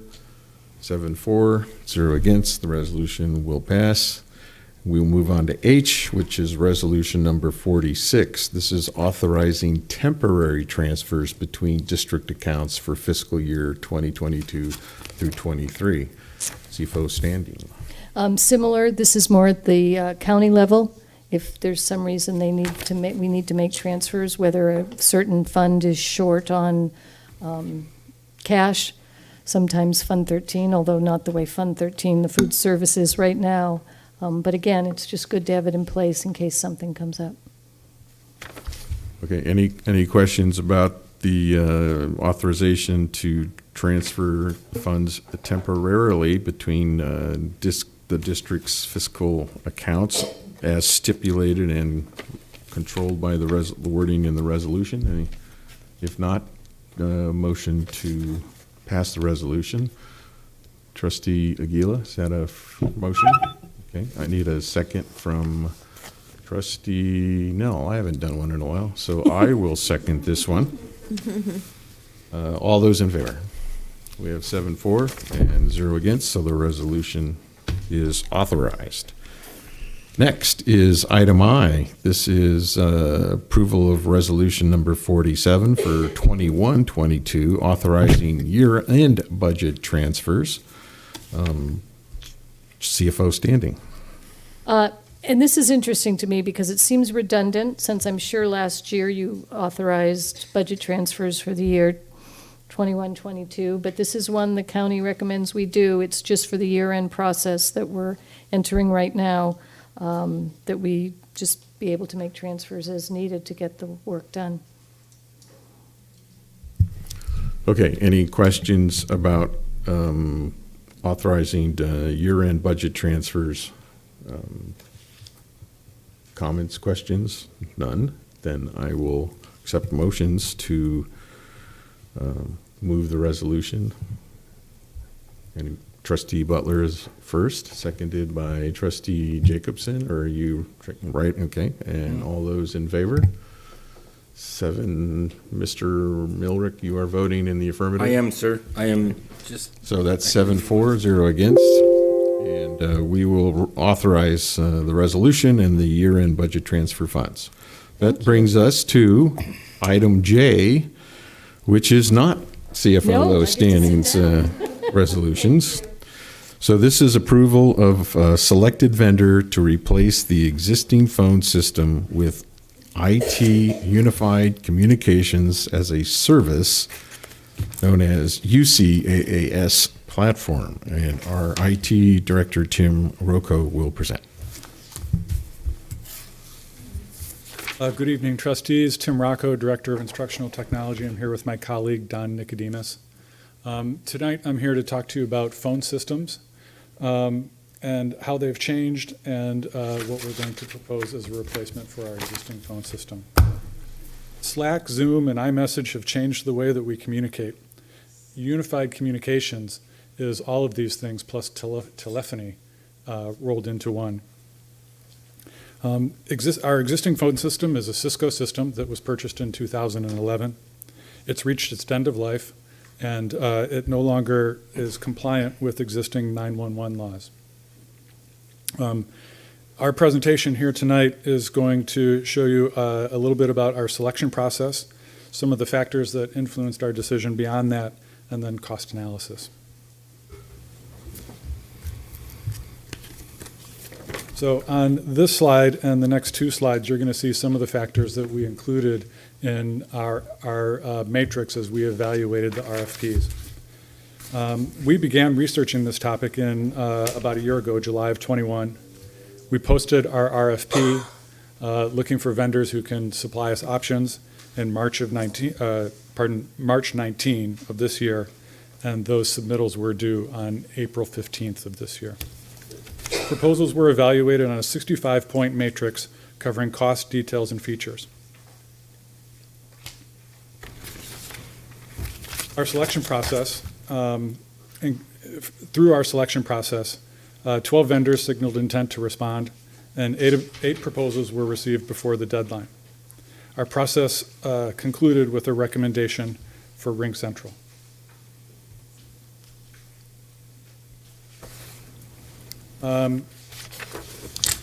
Some of the factors that included that we thought about as we made the recommendation for Ring Central outside of what we found in the RFP, that Ring Central currently serves 400,000 businesses internationally, Better Business Bureau rating of A+ for 9 years. They're committing to 99.999% uptime and availability. They're the largest voice over IP provider. They handle 4 billion minutes of voice traffic annually.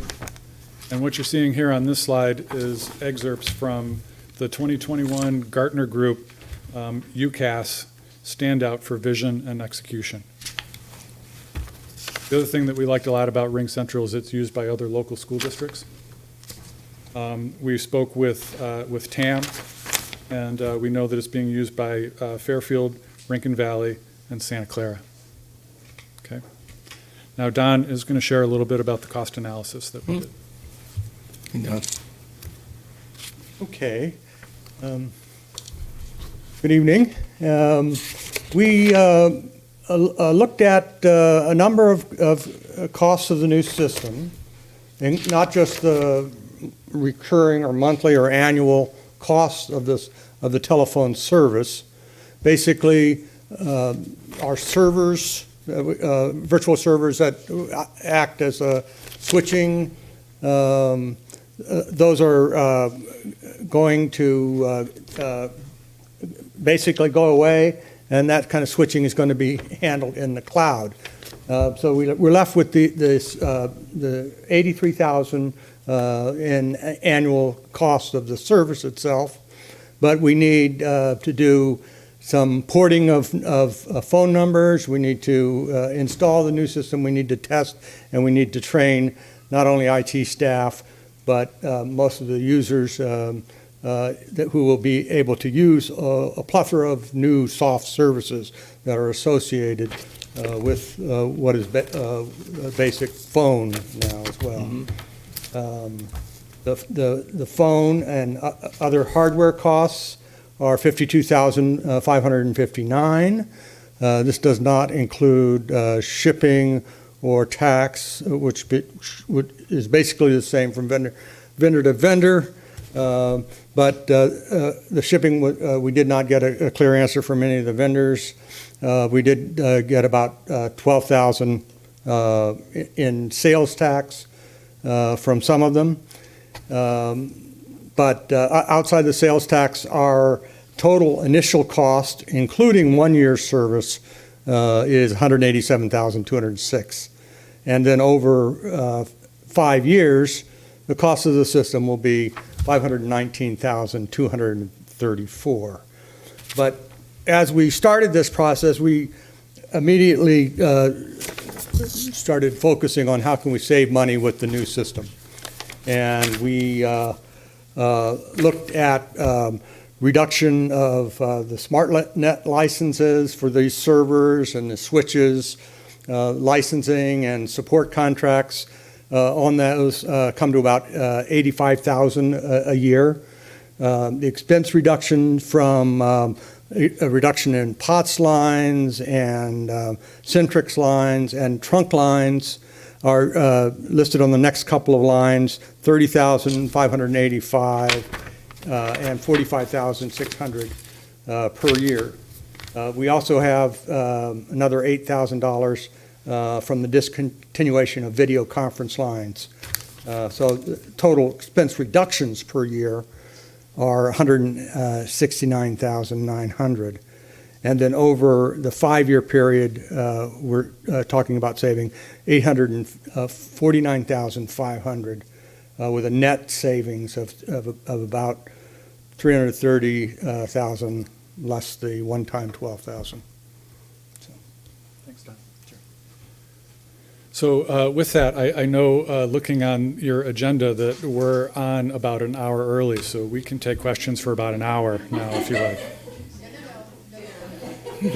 Okay, let's talk telephones for an hour. No. I have a question for him. Would you like to? No, everyone can go first. Trustee Just Jacobson. wanted to check on that last slide. Does that mean our actual cost is the difference between the 500 number and the 300 number? Our actual cost, we have some initial costs, but the actual cost is $519. The actual savings are $800,000, and the net difference is $330 in general funds at the Over 5 years. Thank you. 5 years.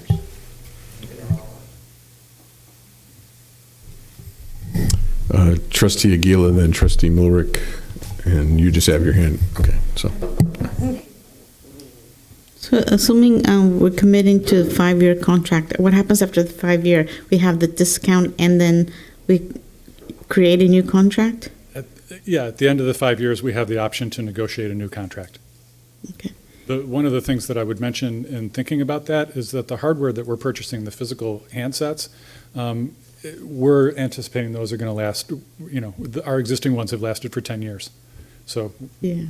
And there's any other vendor that we would ask for a bid on at that time, it would still be UCAAS service, and it would be simply a matter of flashing the memory on the phones in order to get a different vendor. And it should be fully implemented in 5 years, right? It should be fully implemented by December of this year. Oh, perfect. And I was wondering, I have a silly question. What's a soft phone? That's a good question. A soft phone is a phone that you can run on your computer. When you have a call on your desk phone and we have to run out to an emergency, like making sure that the fiber is up at San Marin High football field so they can have a game, right? We could flip our call that we were on the desk phone to a computer or to our cell phone without even dropping the call. There's all kinds of new features like that with soft phones, with using Teams and a number of things. I mean, so much of this has changed since the pandemic, right? Because there's so many people remote working now. So you can see how this category of technology has really changed quite a bit in the last couple of years. Okay, any more questions or comments? Superintendent has a comment, but I just wanted to get, before we go to you, if that's it, just a little more explanation on the team and the other vendor here. You didn't say too much about Solus and their responsibility. Okay, so on all of these, there was a local implementer, one of the things that Solus is going to be doing, besides being project management for it, is helping to identify some of these cost savings, and we've already employed them in already saving some of this money in identifying some of these costs and that sort of thing. Okay, so then Superintendent Trustee Milrick, you have a question? You can go first, Ross. Yeah. So a couple of things. There's a picture. Could you show the Gartner slide? There's a company called Gartner Systems that basically does advanced features and popular phones versus trailers, and that's the chart. And if we'd looked at this 20 years ago, Cisco wouldn't even be on this chart because it would have been the telephone company, the kind where you buy a Princess telephone and it lasts you for 30 years. And the world changed from them. We upgraded to networked phones with Cisco, and we were at the cutting edge at that time, and we moved all of our phone traffic over to the internet locally in the district, and then we pump it out through the phone system. The world has changed. We're moving to cloud environments. And so all of those great solutions, everybody's throwing it up in the air, and there's new competitors and there's new markets. So we're looking at cloud solutions. So Tim and Don have gone out and looked at, what's the best solution today, not what's the best solution 5 years ago. And Cisco, like other technology vendors, have their equipment expire and support for it ends. Unlike your dial-up, your rotary phone that's still sitting in my garage, I could probably still plug in it and it'd work, and it's 100 years old. So they've looked at the new solutions, and to me, there were two issues, and I had a chance to talk to both gentlemen about it. The first issue is, they've answered the cost issue, which I think is interesting, but the other one is, what level of service do we use for our communication systems today that this will replace? And the obvious answer is, well, there's a phone in the classroom, and so we're going to put a phone in the classroom. And you guys just got through telling us that you're going to be done with that by December. Is that your? We're shooting for by the first of the year. Oh, okay, so all of the phones will get replaced. But we also use these network communications, be it Zoom or anything else, for instructional purposes. And over the pandemic, our institution has been delivering academic content to children at home over Zoom. We're moving back to campus, and so the question is, what's the right solution for us? And this solution includes a video conference tool that's similar to Zoom. They've told me they've looked at it, and it's, in terms of quality and ease of use, similar, but there's a cost savings by switching here. So they've been balancing functionality in an educational world, not some business, not some insurance company, but for our world, against the capabilities that these new tools provide.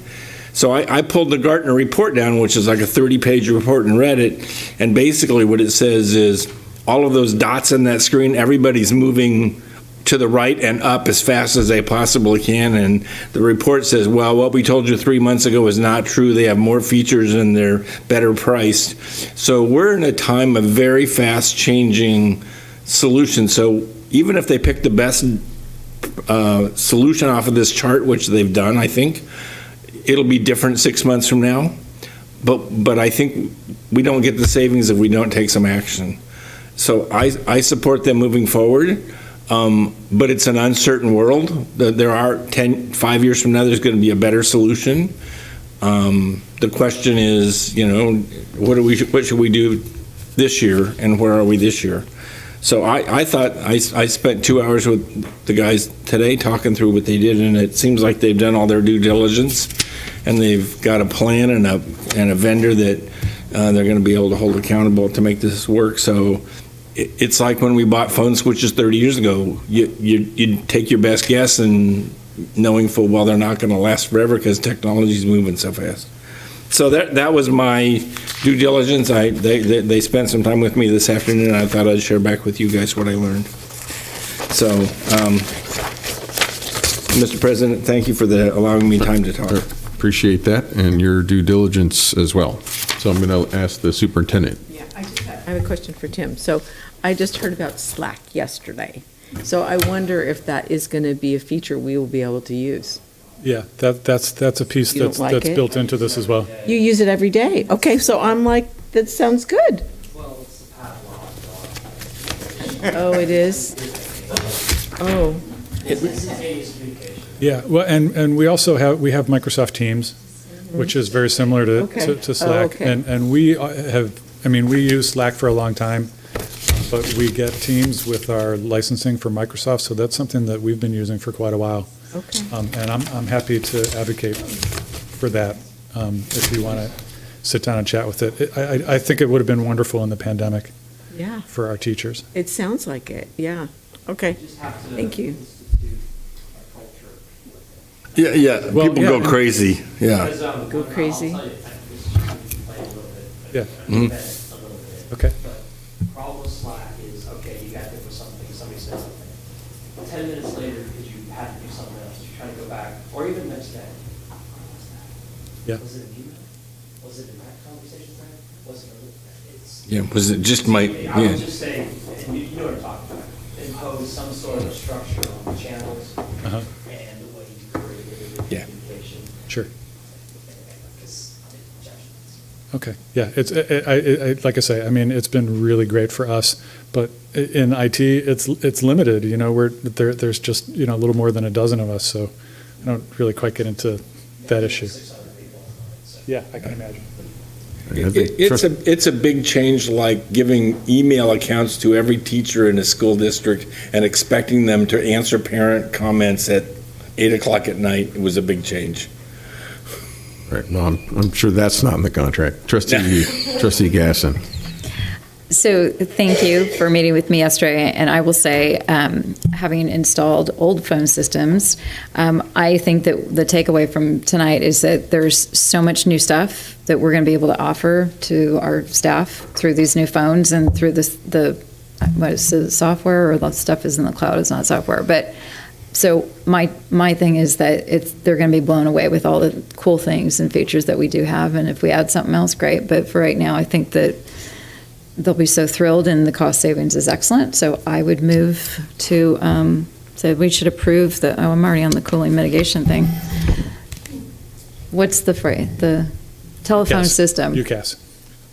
Okay, so I haven't heard any comments about a direction or other amendments to this recommendation, so I think we're prepared to move ahead. I have a first from Trustee Gasson. I need a second to approve it. I have Trustee Aguila.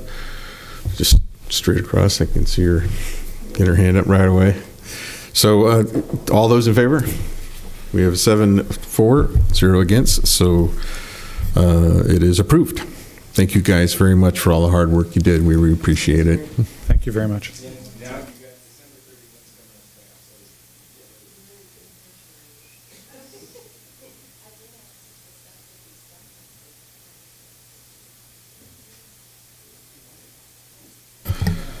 All right, so we're gonna move on to this is where we already handled K, so we're gonna do I. L. On L. What time is it? It's time. L. Do my ABCs here. Approval of the cooling mitigation plan for the delayed measure G-bond air conditioning AC installation project at Hill, Lou Sutton, and Novato High School. And Mike Woodland. Thank you, President. I got lucky and got all the popular fun topics tonight. Here tonight to give you a quick overview as tasked from previous meeting to bring you back some mitigation information for you to give us some direction on how best to proceed. So tonight, just wanted to go over a little bit of the AC project background. I did want to review some older temperature data comparison I had presented a couple years ago to remind you of how we arrived at our priority for what sites get air conditioning when. And then, of course, the actual mitigation options until we can get AC in those school sites. And then, of course, the cost comparison table, which is the proof and the facts are. And then answer any questions you might have and look forward to what direction you will give us. So without further ado, moving right into some background information. Approved the project, $7 million budget for the 3 schools left to do. Already have pulled out Hill for other reasons, design criteria concerns. All this was going great until we had a problem with logistics and parts getting here on time. Board approved to delay the 2 sites till summer 23. We're hoping to get Hill at the same time and continue with Rancho as we are. And now bringing back information. So after you gave me my homework, this is the cardiogram I got of how, I only show this not to confuse you that it's a whole bunch of data and I had fun graphing it, but this is an average day looking at 10 classrooms at all of our school sites that did not have AC. And I wanted to give you a comparison, not each individual one, but just show you on a 77-degree day back in 2018, we had a temperature difference between sites within rooms of 11 degrees. And we had some rooms as high as 80 degrees on a 77-degree day. Just to show you the microclimates even within the little town of Novato. To give you more usable data, here's that same information with an average across school sites. And as you can see, we had a pretty good differential between the first 4 and the last 4. And obviously, all of Linwood, Loma, and San Jose we've already done, and we did those first based on this information because they averaged 3-4 degrees more per classroom than the other sites. Again, this was on a 77-degree day. And as you can see, we have Novato High, Lou Sutton, Rancho, and Hill there, more on the cooler side of the curve. And we did this again on a slightly warmer day. This is an 82-degree day. We still have a temperature differential of 9 degrees between sites, still pretty significant. And again, average temperatures. The only difference between this and the previous bar graph is Rancho and Lou Sutton switched by 1/10 of a degree average. So relatively stable, 2 different days. I really apologize. I tried to get some recent warm days we had. We've had some issues with our communications software, our communication hardware not working at school sites to transfer the data. I wasn't able to pull some more recent data. Pretty positive, but from doing this before, that we would have the same trends. Sure.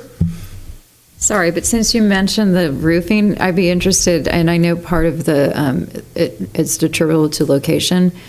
The roofs that are that foam stuff, are those all in the lower things?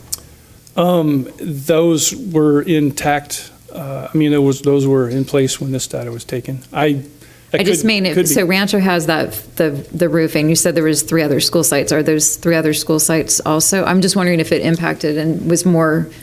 That is a good question. I'd have to look. It could. I can tell you that with the type of roof that's on it, the asphalt built-up roof is very heat absorbent, but maybe that heat gets insulated from the classroom by that foam insulation. But okay, it was just a thought because I thought, you mentioned that it was for insulating and cool, and so I'm like, well, Rancho's on the lower spectrum there. It is. So anyway, I just wanted to give you a refresher of that's sort of how. So the good news is we are dealing with the school sites that, compared to the other ones, are on the cooler end. Still on an 82-degree day, you're able to maintain about 74 degrees, 73 degrees at Hill, which is not bad. I know as we climb into the 90s and over the hundreds, that gets a little higher, but it's the lowest of all of the school sites that didn't have air conditioning. So moving forward, what are our options for mitigation? And basically you have 3 from all the investigations we did. First thing is portable air conditioners. That's the R2-D2 looking thing here on the left. It is a basically just what it sounds like. It's a portable air conditioner on wheels. They're very heavy, they're bulky. The thing going out of the roof, in this particular model, it connects to a suspended ceiling because it has to draw air from somewhere. If you don't have a suspended ceiling, you have to put a hose out a window. That is a requirement for these kinds of systems. And then the two hoses kind of pointing at you here, that's how you direct the cool air. Works just like at your house. The only byproduct is a condensate, which in this case goes into a container on the machine and has to be emptied. You can rent these units. You can buy them yourself to keep. We are limited by the size, unfortunately, because of power supply. To get a unit size for a 960 square foot room, I need 208 volt power at each room. That's not going to happen. That's like your dryer dedicated out at your house, except with a beefier supply of power. We'd have to install those in every classroom to do that. So the biggest model we could get with an air conditioner is rated for about 500 square feet. So it still cools, just not as fast as it would if you had a bigger unit. It is at a lower voltage, 115 volts. However, big concern at our school sites is if you give every one of these in a classroom and they all turn them on, you will trip breakers and drop power constantly. They cycle on and off on their own as they reach temperature, much like the one in your house does. And that would be a very big cause of concern from our end on power usage, or not power surges. The second option is a portable evaporative cooler. Most people call these swamp coolers. I'm sure some of you remember a couple years back we had the big one over here in the door behind Trustee Milrick there, and it smelled like the bayou, and it provided some nice, warm, very humid air. It does provide cool air, but it does it by evaporating water, which of course adds a lot of water content, water moisture to the air. So it feels. I was back at home back in the south, so it's pretty comfortable, but it's a different feel. Does technically cool, definitely not as effective as a air conditioner. We do have the options to rent the bigger ones, smaller ones that are meant for smaller rooms, like this unit you see here. You can buy, but you don't really have the option to rent. Very similar to the air conditioning unit. It's about the same size. It's a little bit less weight. You can move it around. It does run on 115 volts. However, it requires a 20 or 30 gallon water tank that you must fill up. And depending on usage, you must repeatedly fill it up to use. Drawbacks, again, we're concerned about power. You put one of these in every classroom, turn them all on at the same time. It's a little bit less draw than an air conditioner, but it still does a draw. And as you know, some of our sites, the power is, we need to update the wiring within a school to make sure we have ample circuits and amperage. And again, it doesn't cool as effectively as an air conditioner. So we'll provide some relief. And lastly, it's kind of what we've been doing all along is large volume fans. This one is, I think, a 36-inch fan as an example. We have these in our gyms and multipurpose rooms now. They move large volumes of air. The only problem is it's the temperature of the air that's in the room. But you do get air movement, which does give you some cooling capacity. Apologize, these aren't the best solutions. These are the usable solutions that we have. And then to give you some comparison table on these three options, I have some cost with the rental versus purchase. Again, the AC units are the most expensive. Rental costs a little bit more, but they do all the maintenance. That's included in the rental. Purchase them, it's a little bit less, but about $4K a unit.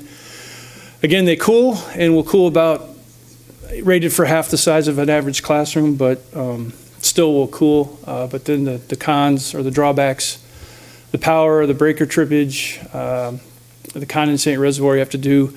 Having a lot of conversations with the maintenance staff and custodians, big concern on who's going to do that. They're both relatively busy doing their other work, and this would be added into that workload. So there's be some other things we might not get to if they were tasked with doing that. The biggest restriction I see for the portable air conditioners is you'd have to, wherever you put it in the room, you'd have to leave it. It wouldn't be movable because it'd have to have that air source from outside, either through the drop ceiling or through a window. Moving on to the evaporative coolers, a lot less expensive per unit, still have some maintenance concerns. Obviously, they don't cool as much. Those tend to be a little bit noisier because they're blowing the air. It's a big fan blowing over some water. Concern of if you keep up with the maintenance, you could get into some mold and mildew issues with the water.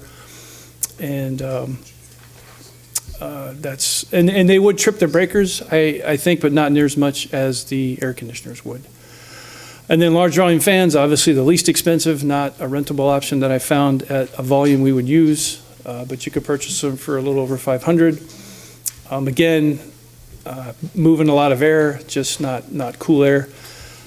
If we gave one in every room, still have a small percent that you would trip some breakers occasionally, a lot less than the other two. And then, of course, the last column, I couldn't believe this, but I looked on one day and I looked the next day, and there was like a week difference in deliveries and availabilities. And, of course, as we ramp into a hot summer, you see these things becoming harder and harder to get and longer lead times. So I looked, I think it was last Thursday or Friday, and you had 2 to 3 months for the air conditioners, not quite a month to 2 months for the evaporative coolers. And the fans you could get in 2 to 4 weeks, depending on the source of supply and the number that you purchased. So with that, those were the facts we found on the options. And then just to give you total based on numbers, again, this is assuming we would, for those sites, we would need, I think I based it on, is it 50? 50 units, sorry. My glasses are failing me over here.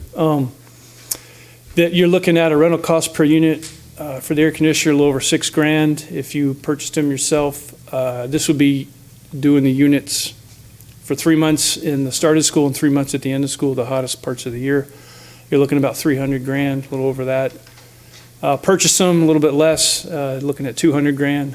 And as you can see, it's a little bit less for the evaporative cooler and significant less financially for the fans. So basically, that is the information we were able to put together for you. And I could give you our recommendation based on my discussions with maintenance and stuff, but wanted to get field questions and discussion from you before to see what thoughts you had.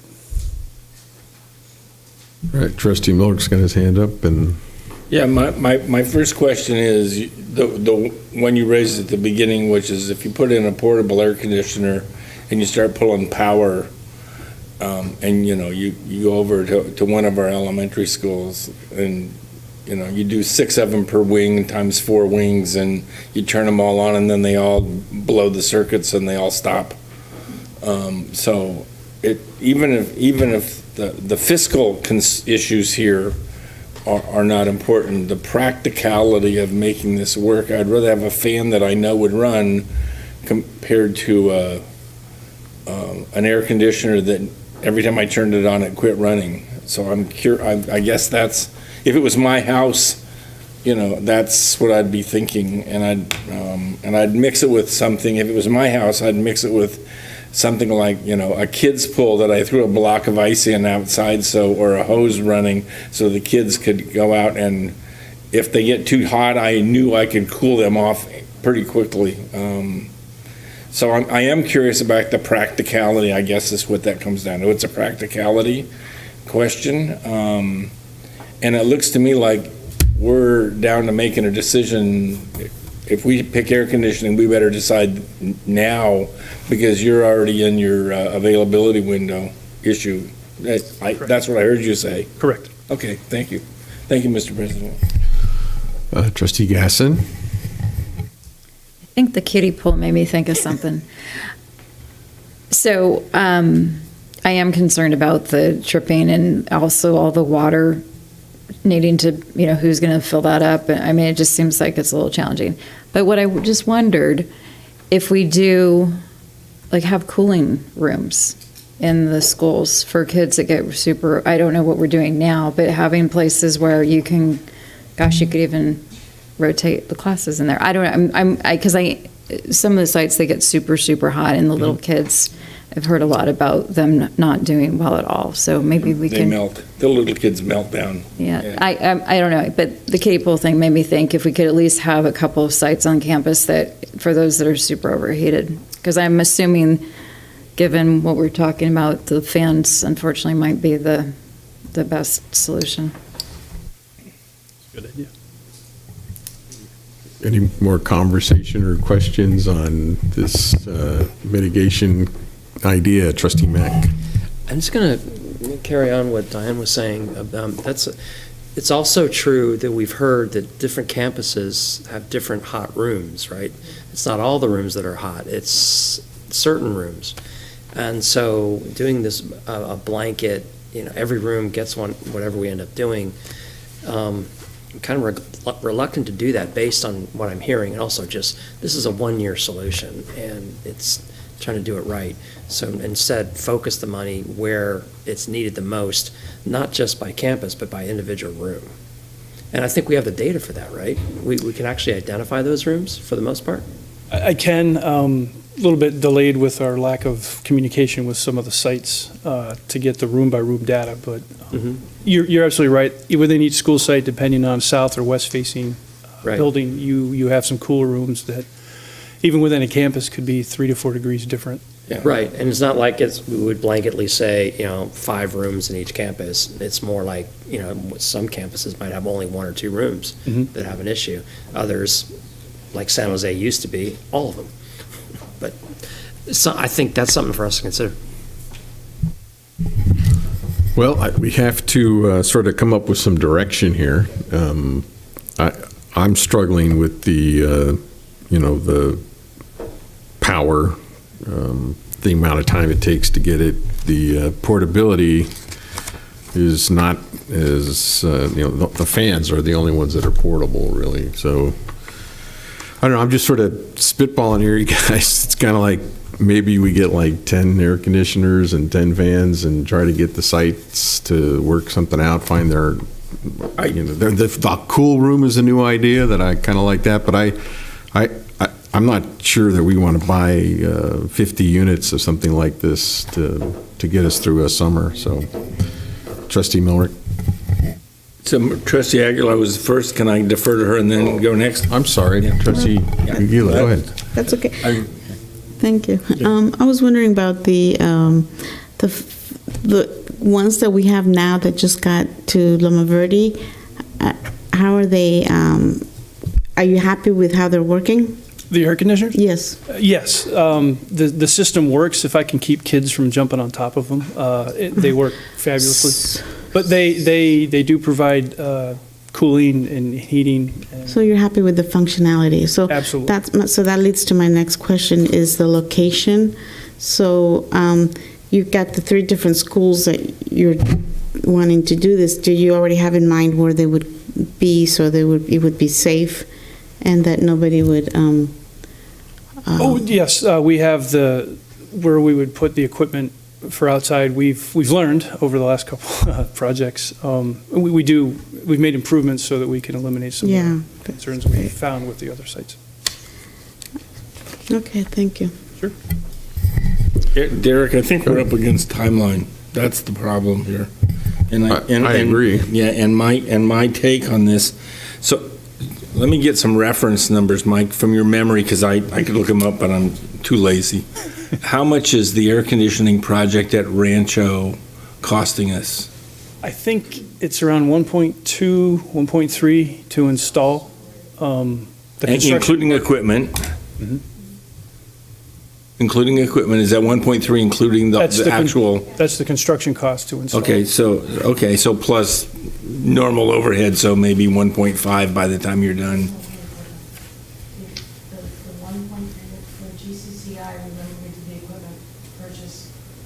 No, I know. I'm adding them together in my head. We did the. Oh gosh, it was almost project cost. It was a little bit less than $2 million for Rancho and Lou Sutton. Oh, both schools together. So $1 million per school. Both schools together would be $4 million. Oh, okay. So $2 million per school. I think Nevada. So we're talking about $2 million per school, but for this immediate solution, we're talking about 1/10 of that. Now, I'm remembering sitting in this room when moms were coming in with sweaty little kids and bright red faces going, you're trying to kill my kids. They can't tolerate this heat. And if it costs us $2 million to do it right, but for 10% of that we can do 3 schools, I'm thinking this $200,000 is cheap compared to the kind of grief we're going to get from this community if we start saying, well, let me see, there's 20 classrooms on this campus, so here's 10, you guys figure out which 10 classrooms don't get air conditioners. And I think every one of those parents comes down here and talks to us the next Tuesday we meet and explains that that's really a bad idea. So it seems to me $200,000 given the problem we're facing is a good deal. And if we do this right at the end, we can maybe sell them for 50 cents on the dollar through eBay or something and get some of our money back, or maybe not. I mean, I would assume some. But I just can't imagine sitting here in August when school starts in 90 days from now, and it's hotter than it is now, and we'll probably have some regional fires by that time, and I just can't imagine how we go out to the community and say, we support kids, and we want you to vote for a bond measure if we're not willing to make good on the promise to mitigate this issue. And it seems to me $200,000 is a reasonable price for us to do that. That doesn't solve the fact that you might not have enough power to run them. I mean, you might have to buy gen sets for that much more money to set next to them to run, teach kids to fill up the fuel tanks. If I could add, sorry, I missed it. We also have the air purifiers from COVID are still in every classroom plugged in.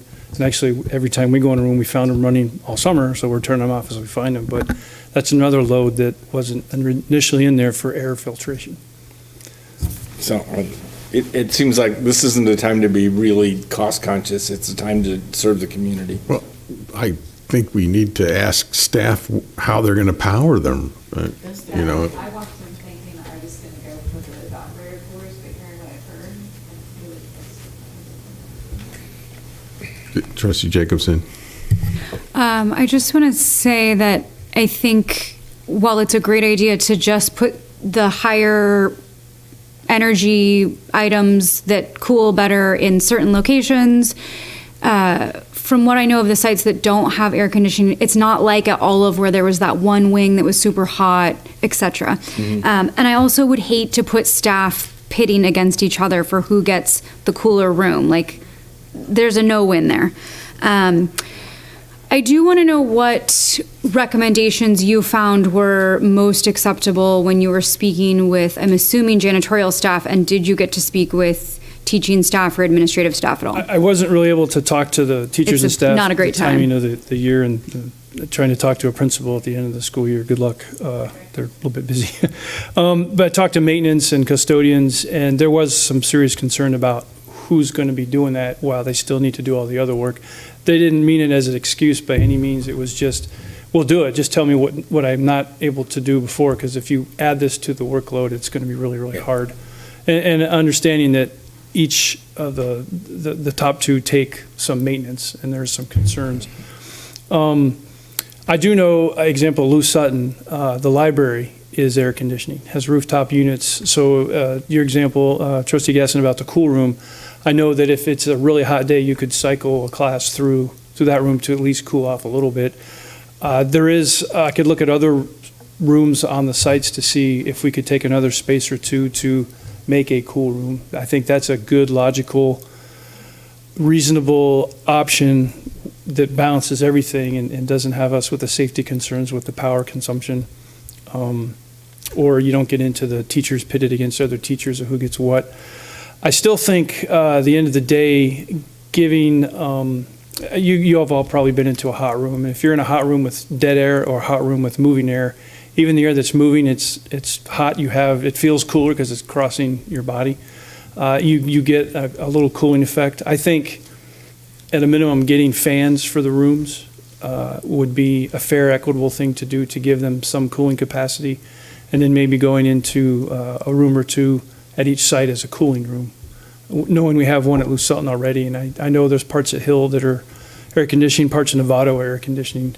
I think that's the only part of Lou Sutton that's air conditioned is the library. I think the office might have a really bad window unit that doesn't work well.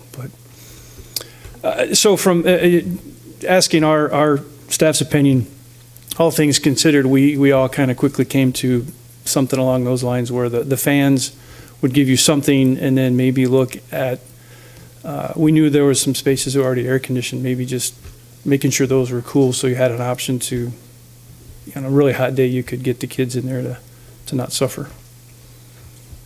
There was no easy answer. We did resolve that pretty quickly, that we wish we could do what Trustee Murrick said, and for a minimal investment or a portion investment, money-wise, it's not that bad. It sounds pretty good, but when you get into the logistics of it, it's just, we're really concerned about that power, especially what we've uncovered at some sites. It's kind of scary. Well, I guess I'll ask what does it take to bring in another power meter and to add power to a school site?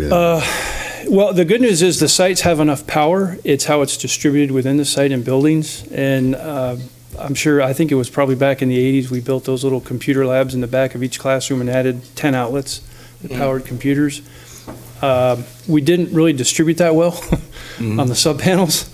As we were doing the Sinaloa project, we're discovering we're having to do quite a bit of electrical fixes to get it up to code and get it balanced, if you will. So to answer that question, we could, put dedicated electrical service at a cost to a space or two and get a right-size 208-volt air conditioning unit in there to get a cool room. But to do that on a scale at every classroom would just, well, the 208 would definitely probably exceed school power. That's a lot of power. I think you might not even have it in the main panel or the main transformer. Yeah, I mean, I get to come to you later in August to talk to you about upgrading a school site service, high school. We can't install air conditioning until you upgrade their service. When we put the transformer in at San Marin, I think it was a $3 million piece of equipment that PG&E paid for. It was between $1 million and $3 million, and Ron Warfield talked PG&E into picking up the cost. But these are not cheap pieces of equipment. These main distribution, To answer your question, we could do a little bit. That would be it, without a very significant cost. And I can tell you, depending on the size of electrical panels, those are really hard to come by. Matter of fact, talking to PG&E, we were at Novato with theirs. We're eventually going to have to upgrade their service to the site from the street at Novato, and the piece of gear we need from PG&E is a year out, just to order. And we're starting now for something hopefully next year. And not to scare anybody, just that's the logistics. My frustration is pardon me, may I? My frustration, go ahead. I was going to say, Tracy Jacobs had her hand up. Okay, no, I'll wait. So go ahead. Okay. I feel like this is a dumb idea, but could we approve up to the portable evaporator cooler, since those two underneath it options would not break the power situation, and then maybe get teacher feedback? I don't know. I don't know who we make this decision, but how do we find out best what they want? Would they rather maintenance a swamp cooler, or would they rather just have a fan? Like a quick Google form, which do you want? And then we order based off that? No, I wasn't able to meet with any site. They had already disappeared. I think there's a handful of people I could talk to, like Mike. Mira, I think, is at Lou Sutton, still around. Maybe a principal. They all left. So Trustee Malik wanted to go, then I got Trustee Gasson, and so I'm just gonna grump a little bit. We just got through 10 years ago upgrading all the electrical at Novato High, and have our head of maintenance come in, or Bond come and tell me that we don't have adequate service on that campus makes me want to just scream. So we did. That's where we are, but. So that's one of those, how come we have roofs that aren't DSA approved and we're having to tear off 8 inches of insulation and throw it away so we can get back to get an approved air conditioning? So I'm frustrated. My view is I don't think my position's changed. I think we ought to do as much as we possibly can within the limits that we have power budget. I think this money is not the issue. I think the issue is how how much can you get onto that campus in order to make it livable? And if it's every other room and the kids, I mean, I just sat in this room and watched parents come here with bright red faces thinking that somehow they had been short-changed in the conversation in this community and that we hadn't done the right thing by them, and that there was enough truth to what they had to say that we last time said we're going to fix the problem, and I just don't want to penny wise and pound foolish not fix the problem, and so I don't have a better answer. I just don't. I don't have a better answer, Mike. But I don't think the dollars is the limit. I think there's other. So, well, at this point, we've got to come up with some direction. So, if you want to have them go back and try to take a poll or try to analyze, what do you guys think of the idea of a cool room or a series of cool rooms? Have you ever lived with a swamp cooler?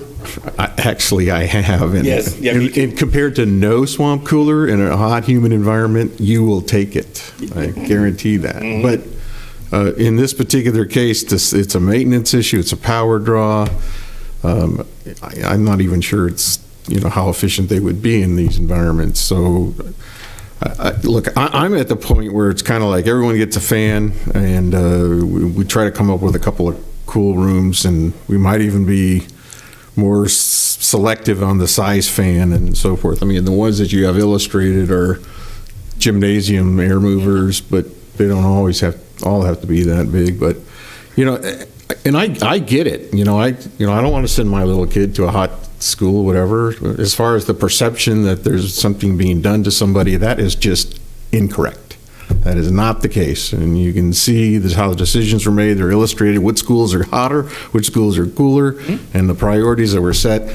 We have nothing to do with COVID, the pandemic, and the supply chain shortages and those issues. These are just the facts of life, folks. And now we're up against, we don't have enough power to run these things to mitigate the problem we thought we could. So I'm just saying that maybe the direction is see who wants a fan and see if you can come up with the sites can come up with a room or two that we can power and cool down that can cycle classes through. I mean, that would be, it seems like it's what we can do versus what we want to do. Mm-hmm. So that's where I'm at. So what say you, Julie?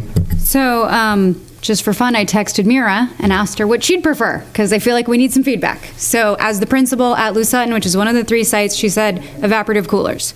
So I move that we approve $100,000 to either rent or buy, whatever we want to do, at least evaporative coolers. And if we need to give them a schedule of you have to turn yours off on a rotation throughout the site or something to keep the grid on track, fine, but I think we need to give them what they want, and possibly you can reach out to the principals at the other sites.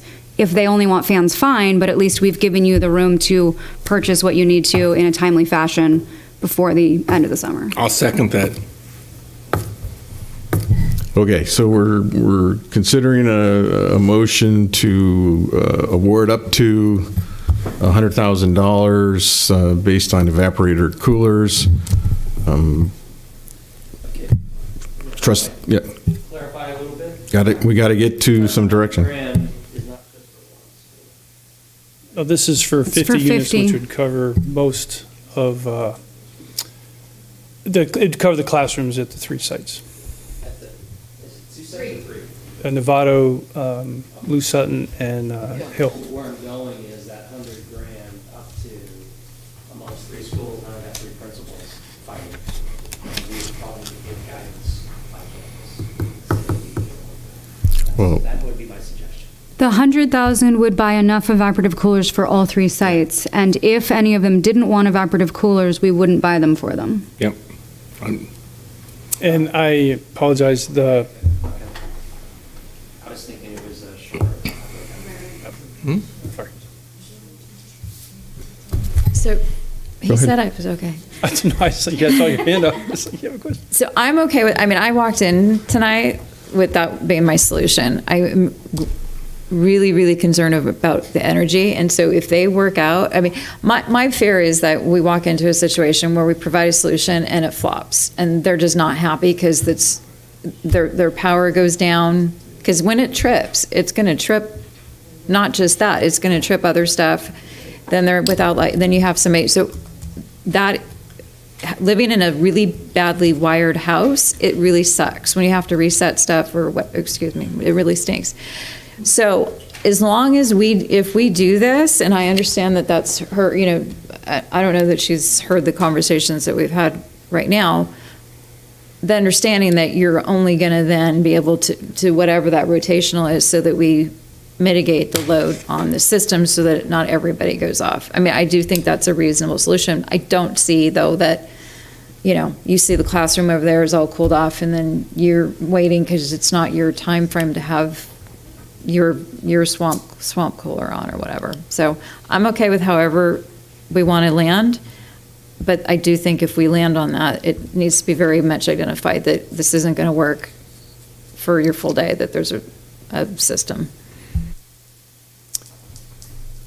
Yeah, I would imagine they would be used on the hot days, and they'd have to take turns on the power. So when I was at high school, we were on double session, and I went to school from 6 in the morning to noon, and it was cool. Yeah. I had to do that too. Yeah. I just want to say something. I appreciate Julie contacting Mira. And I think a contact before we do any purchases, I think a contact to the site administrators is really important, because they all may have different takes on what they want to do. And then, and allow that to be input towards the decision. I don't think any of the 3 decisions are wonderful. And, this is just what we've got. Having fans in the classroom that are noisy and trying to teach is a nightmare. But having fans when it's so hot is, you appreciate it, but it's crazy. I like the idea of a cooling room, if that's what would be helpful. But the thought of tripping these breakers and having the whole system go down is just crazy. I mean, that's just over the top. So I think we need a little more input so that Mike can do his work and then move forward, and that's what I would suggest. But if we give you $100,000 now to go craft the solution, he can start moving, right? I mean, I'm trying to get our side of the way of solving the problem, because we're we're out of time. We are out of time, and that's going to make it harder for Mike. Yeah, too bad, Mike. Oh. No, it is. Welcome to facilities. If the board could approve expenditures of up to 100K, that would get that decision out of the way and give us the. And then you would work on implementation. Correct. Okay, And this is the rotation. so I could reach out to sites starting this week, see what we We don't meet for another month or more. Yeah, we're Yeah, not that's- meeting we have till to do it now. August. I don't think we're going to come back. I don't think I want anybody to have to come back here. Yeah. What I want you to do is approve something so Mike has the flexibility. I'm just going to say, there's fewer rooms at Hill. I think they might want something different, for example. And I know that when Mark Brewer was here the last time, he said, well, some wings don't need it and some really do. So I think there's that flexibility too. So maybe some will say, I want 5 fans or 10 fans or whatever, and one are going to say, I want a swamp cooler. But any way we look at it, the additional work for the custodians is something for us to consider. And the mitigation over what are we going to do when the breakers all go down and we have no computers, we have nothing to do anything with. So that's really a concern. I'm just going to quickly take public comment, then I'll bring it back and we'll try to get over this. Mr. Harris, you wanted to comment?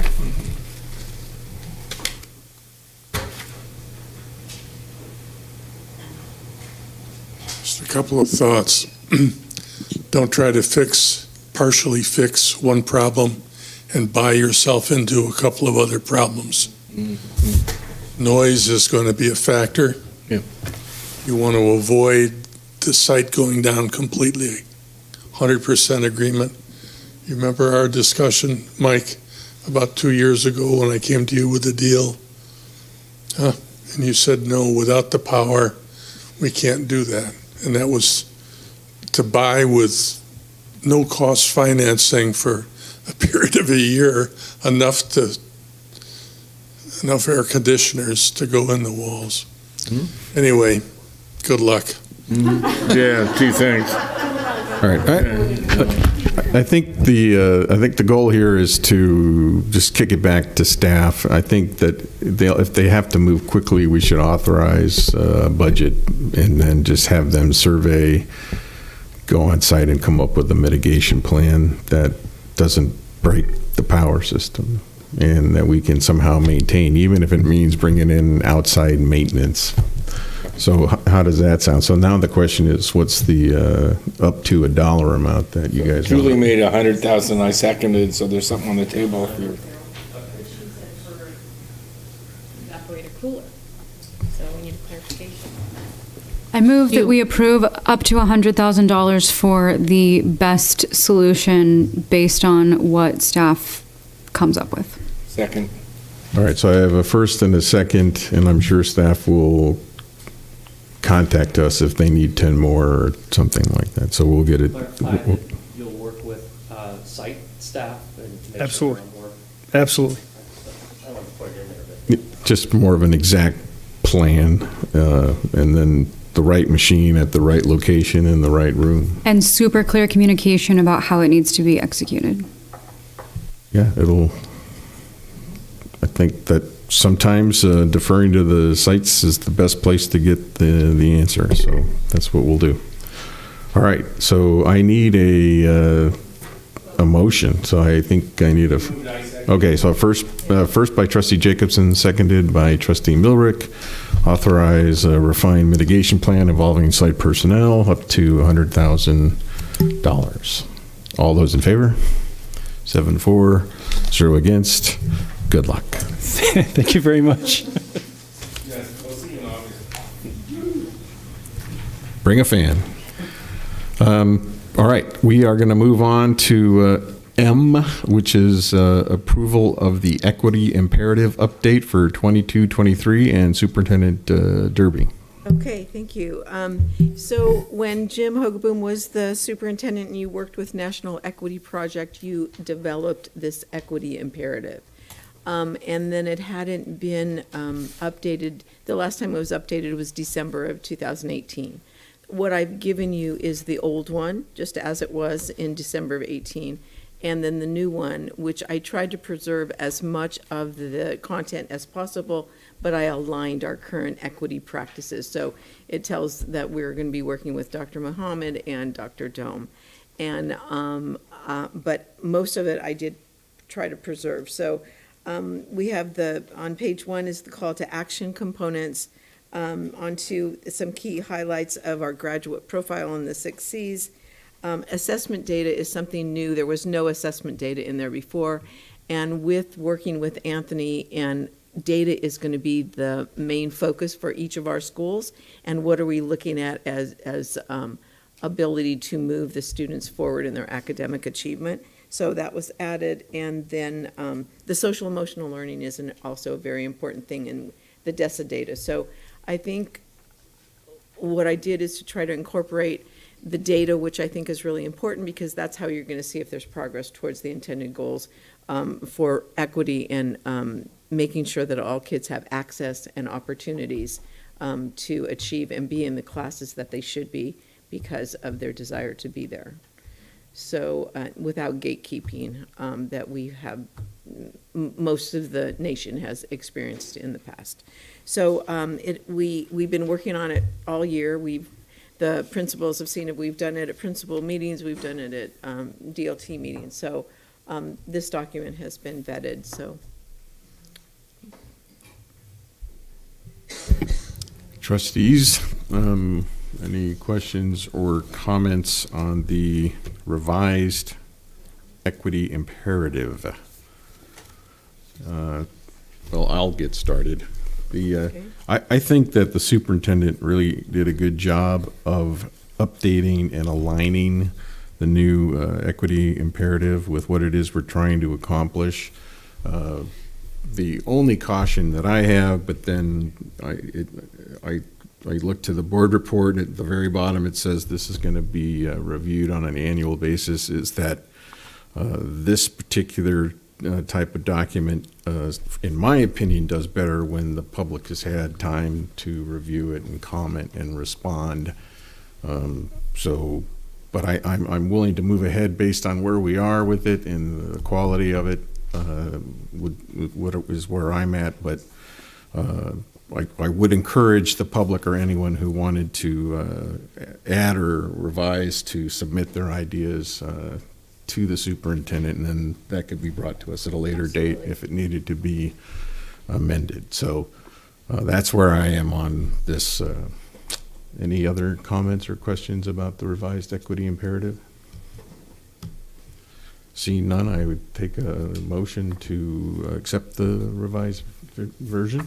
And moved by Trustee Mack and seconded by Trustee Aguila. Thank you, Maria. So all those in favor? 7 in favor, 0 against. So we have adopted the new revised equity imperative. Thank you for that. Next is the what I will call the annual approval of declaration for need for fully qualified educators for 22-23. This is just an annual requirement so that we have the properly credentialed teachers and that we define our needs as a district. Right now, I would tell you, and I think they're doing math interviews tomorrow, there are very few math candidates and very few science, chem, physics. It's pretty tough, and we're going to see that. The special ed we have a huge need right now. So this is just an annual thing that we have to submit to the CTC.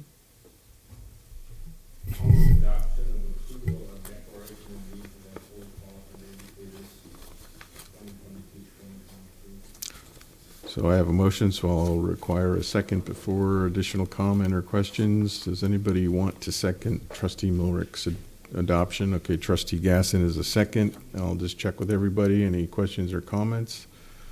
No? So then I'll call a question. All those in favor of approving the declaration? 7-4, 0 against. So the declaration for need for qualified teachers is approved. That brings up approval of the new core literature books, and Karen Fremantle will present. Thank you for hanging around. Good evening, trustees and superintendent. Never have I been more excited for the letter O. Right. I will be quick. I am here just to seek approval. We have a couple of schools that would have requested to add new core novels to our list of options. They went through a pilot process. They vetted the books beforehand, discussed it with their administrator, did a pilot with students at each of the sites, reported back on those, got approval from their administrators, and now we bring it to you to ask for approval on either of those, or for both of those, actually, novels to be added to the list. They will not be removing any, they'll just add these as an option. That's it for me. Okay. Do we have any, Trustee Jacobson? I just wanted to say that my son's class runs Red Star Girl this year, and they really liked it. It was very thought-provoking and a great conversation starter. Great. Appreciate that. That's good input. Any other comments? Then Trustee Jacobson, would that be a motion to approve the additional novels, seconded by Trustee Mack? All those in favor? 7-4 and 0 against. Thank you, Ms. Fremantle. Thank you. That was Letter O fast. for the win. And I guess I'm going to have to pick up a copy or something, so appreciate it. I have not read them. But on the recommendation, we will move ahead. So the next one is approval of the 22-23 superintendent search contract and Superintendent Derby. Okay, great. So we've been talking to Walt Buster. He has agreed to do a contract with us. He reduced his charge from $10,000 to $5,000. That's a significant cost savings to the district. And for the services that he's going to provide, it's just minimal dollar amount. He is very high qualified to do this work. As you know, he just did the Napa search, which has 29,000 kids. So I just am so grateful that Walt is going to be our partner. Franny and he and I are meeting on Wednesday of next week, I think, to start to say who is doing which tasks. He and I will be doing the search tasks, and Franny will be doing all the clerical and the advertising and all the things that we have to get into EdCal and then all those things. So the timeline you had seen before when we did the workshop, so you can see that we're starting in October, getting started with what we need to do and what we need to prepare for, and doing a thought exchange, and then we move into meeting with all the different groups to get input, and then there'll be we'll do the board workshop so that you have all the input to the stakeholder groups, and then by January, we'll really be doing the advertising and getting out. I really hope that we have someone in place by the end of March, so that we have, the people are named and they're here, and we can do overlap in the spring and just try to get it be a really smooth transition.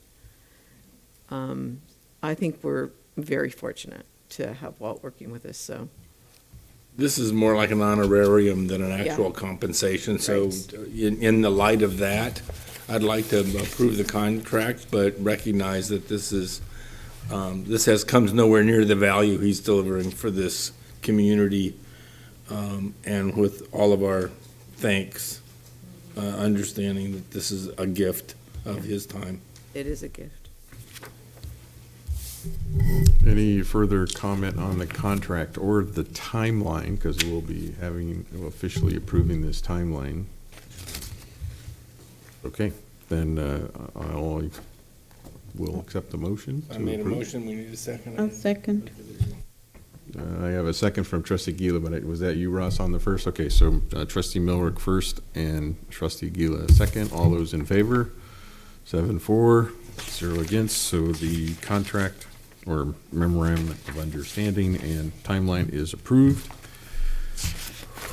We are down to Q. Approval of resolution number 42, specifications of the November 2022 election. Superintendent Derby will present. Oh, I thought you were doing it, but that's okay. I'm happy to do it. So as you know, we have vacancies on our board. And so what is required is that we do this election order now, so that people will, because very soon, within the next 2 months, people will be filing papers. And I've already had contacts about people that would like to meet to talk about what is the role of the board and what we do and that kind of thing. So I think this is really timely, and I think we need to get going. I agree. We have to have an election, so it's incumbent upon this board to resolve to have one. So any questions or comments on approval of the resolution and the specifications for the November 2022 election? I don't have any questions, comments. None? So I'll accept a first from trustee Jacobson, seconded by trustee Butler. Yeah. Furiously riding away. All those in favor? All right, we're going to have an election, so that's a good thing. That is approved.